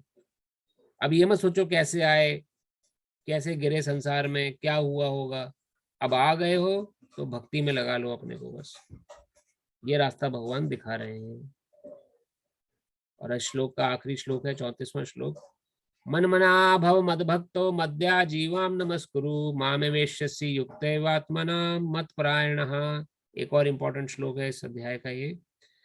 अपने मन को मेरे नित्य चिंतन में लगाओ। भगवान क्या वर्णन कर रहे हैं, मेरे भक्त बनो, मुझे नमस्कार करो और मेरी ही पूजा करो। इस प्रकार मुझ में पूर्णतया तल्लीन होने पर तुम निश्चित रूप से मुझको प्राप्त होगे। स्वयं कृष्ण बोल रहे हैं। कौन इस बात को नहीं समझेगा बताइए। स्वयं अनंत कोटि ब्रह्मांड के नायक भगवान मन करे। तो इसका तात्पर्य पढ़ लेते हैं क्योंकि इंपॉर्टेंट श्लोक है, और फिर कथा हमारी आज यहाँ पर समाप्त, हम विश्राम देंगे और यह अध्याय भी आज समाप्त हो जाएगा। तात्पर्य श्रीला प्रभुपाद की जय। इस श्लोक में स्पष्ट इंगित है कि इस कलमश जगत भौतिक जगत से छुटकारा पाने का एकमात्र साधन कृष्ण भावनामृत है। कभी कभी कपटी भाष्यकार स्पष्ट कथन को तोड़ मरोड़ कर अर्थ करते हैं कि सारी भक्ति भगवान कृष्ण को समर्पित की जानी चाहिए। दुर्भाग्यवश ऐसे भाष्यकार पाठकों का ध्यान ऐसी बात की ओर आकर्षित करते हैं जो संभव नहीं है। ऐसे भाष्यकार ये नहीं जानते कि कृष्ण के मन तथा कृष्ण के में कोई अंतर नहीं है। कृष्ण कोई सामान्य मनुष्य नहीं है, वे परमेश्वर हैं। उनका शरीर, उनका मन तथा स्वयं वे एक हैं और परम हैं, जैसा कि कर्म पुराण में, पूर्व पुराण में कहा गया है। और भक्ति सिद्धांत सरस्वती गोस्वामी ने चैतन्य चरितामृत 5म अध्याय आदि लीला 41 से लेकर 48वें श्लोक के अनुभाष्य में उद्धृत किया है। देह देही विवेदेहम नेश्वरे विद्यते क्वचितः, अर्थात परमेश्वर कृष्ण में तथा उनके शरीर में कोई अंतर नहीं है। लेकिन इस कृष्ण तत्व को न जानने के कारण भाष्यकार कृष्ण को छिपाते हैं और उनको उनके मन या शरीर से पृथक बताते हैं। यद्यपि ये कृष्ण तत्व के प्रति निरी अज्ञानता है, किंतु कुछ लोग जनता को भ्रमित करने में धन कमाते हैं। तो ये दोबारा प्रिंट हो गया है, यहां से पढ़ते हैं। अतः मनुष्य को कृष्ण के आदि रूप में मन को स्थिर करना चाहिए। उसे अपने मन में दृढ़ विश्वास करके पूजा करने में प्रवृत्त होना चाहिए कि कृष्ण ही परम है, बस और कुछ नहीं। कृष्ण की पूजा के लिए भारत में हजारों मंदिर हैं, जहाँ पर भक्ति का अभ्यास किया जाता है। जब ऐसा अभ्यास हो रहा हो तो मनुष्य को चाहिए कि कृष्ण को नमस्कार करे, उसे अर्चा विग्रह के समक्ष नतमस्तक होकर मनसा वाचा कर्मणा हर प्रकार से प्रवृत्त होना चाहिए। आपका दिन पूरी तरह बिजी है, अगर समझ करिए आप नहीं भक्ति कर सकते, नहीं जप कर सकते, फिर भी समय निकाल के कृष्ण के आगे नतमस्तक हो जाइए, उससे कल्याण हो जाएगा आपका। वैष्णव में मनन करते हैं, नहीं समय निकल पा रहा है जी, जप कैसे करें, नहीं समय निकल, वैसे तो हालांकि ऐसा कभी नहीं होता कि जप ना कर पाए, भगवान के नाम जप, लेकिन फिर भी नहीं हो पा रहा, तो जहां कृष्ण का दर्शन हो नतमस्तक हो जाइए, कृष्ण को नमस्कार करिए। इससे वह कृष्ण भाव में पूर्णतः तल्लीन हो सकेगा, इससे वह कृष्ण लोक जा सकेगा। उसे चाहिए कि कपटी भाष्यकारों के बहकावे में ना आए, उसे श्रवण कीर्तन आदि नवदा भक्ति में प्रवृत्त होना चाहिए। शुद्ध भक्ति मानव समाज की चरम उपलब्धि है। भगवत गीता के 7वें और 8वें अध्यायों में भगवान की ऐसी शुद्ध भक्ति की व्याख्या की गई है जो कल्पना, योग तथा सकाम कर्म से युक्त मुक्त है।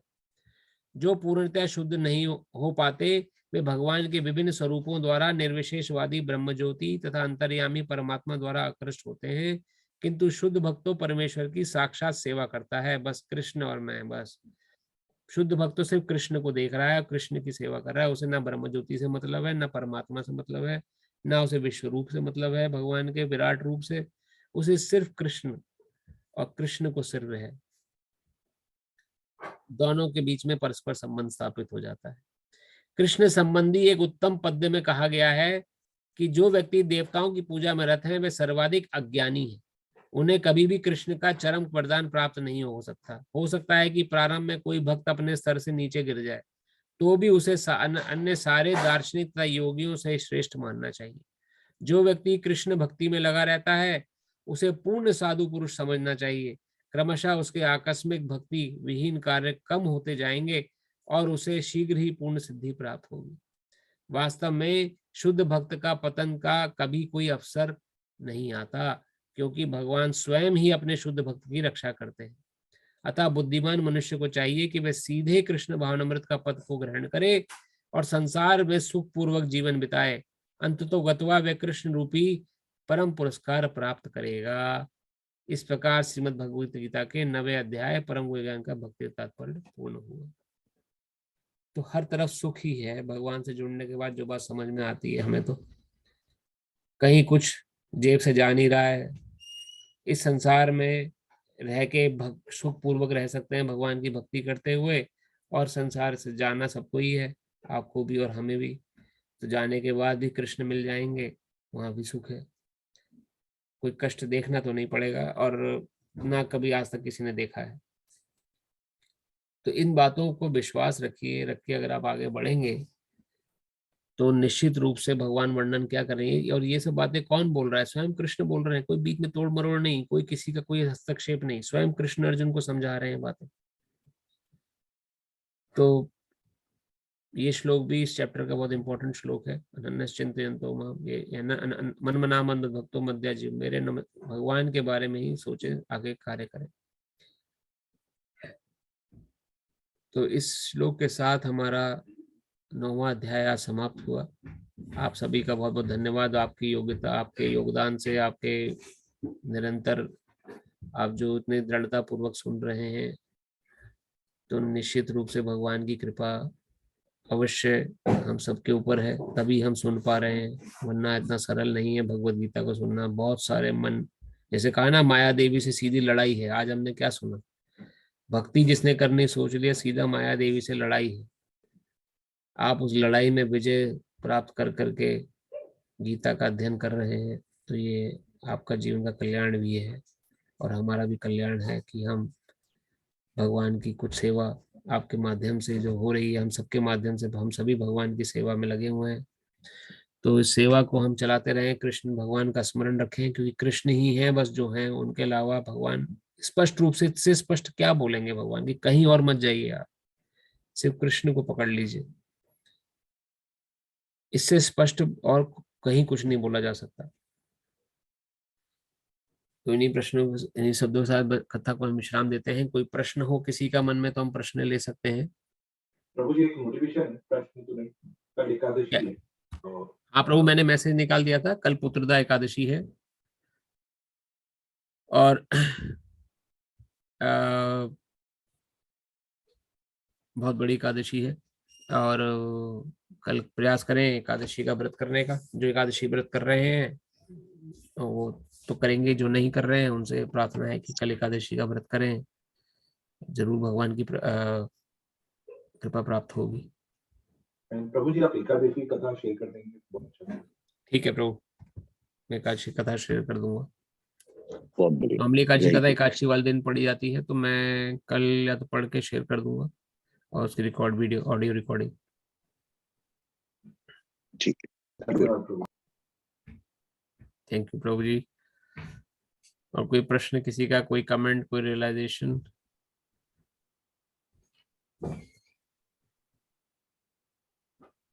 अगर नहीं तो कथा को विश्राम देते हैं। आपका नव वर्ष फिर से मंगलमय रहे, फिर से शुभकामनाएं हमारी आप सभी को। और ये जो अंग्रेजी नव वर्ष है ये, हरे कृष्ण। हरे हमारी कृष्ण प्रभु शुभकामनाएं। जी। हरे कृष्ण हरे कृष्ण। हरे हरे कृष्णा हरे कृष्णा। हरे कृष्ण प्रभु। हरे कृष्ण प्रभु जी। हरे हरे कृष्ण कृष्ण। प्रभु। प्रज्ञा माता जी आप कुछ कह रही थी? प्रभु। अच्छा से ड्रॉप कर। हरे कृष्ण हरे कृष्ण। हरे कृष्ण प्रभु। हरे कृष्ण।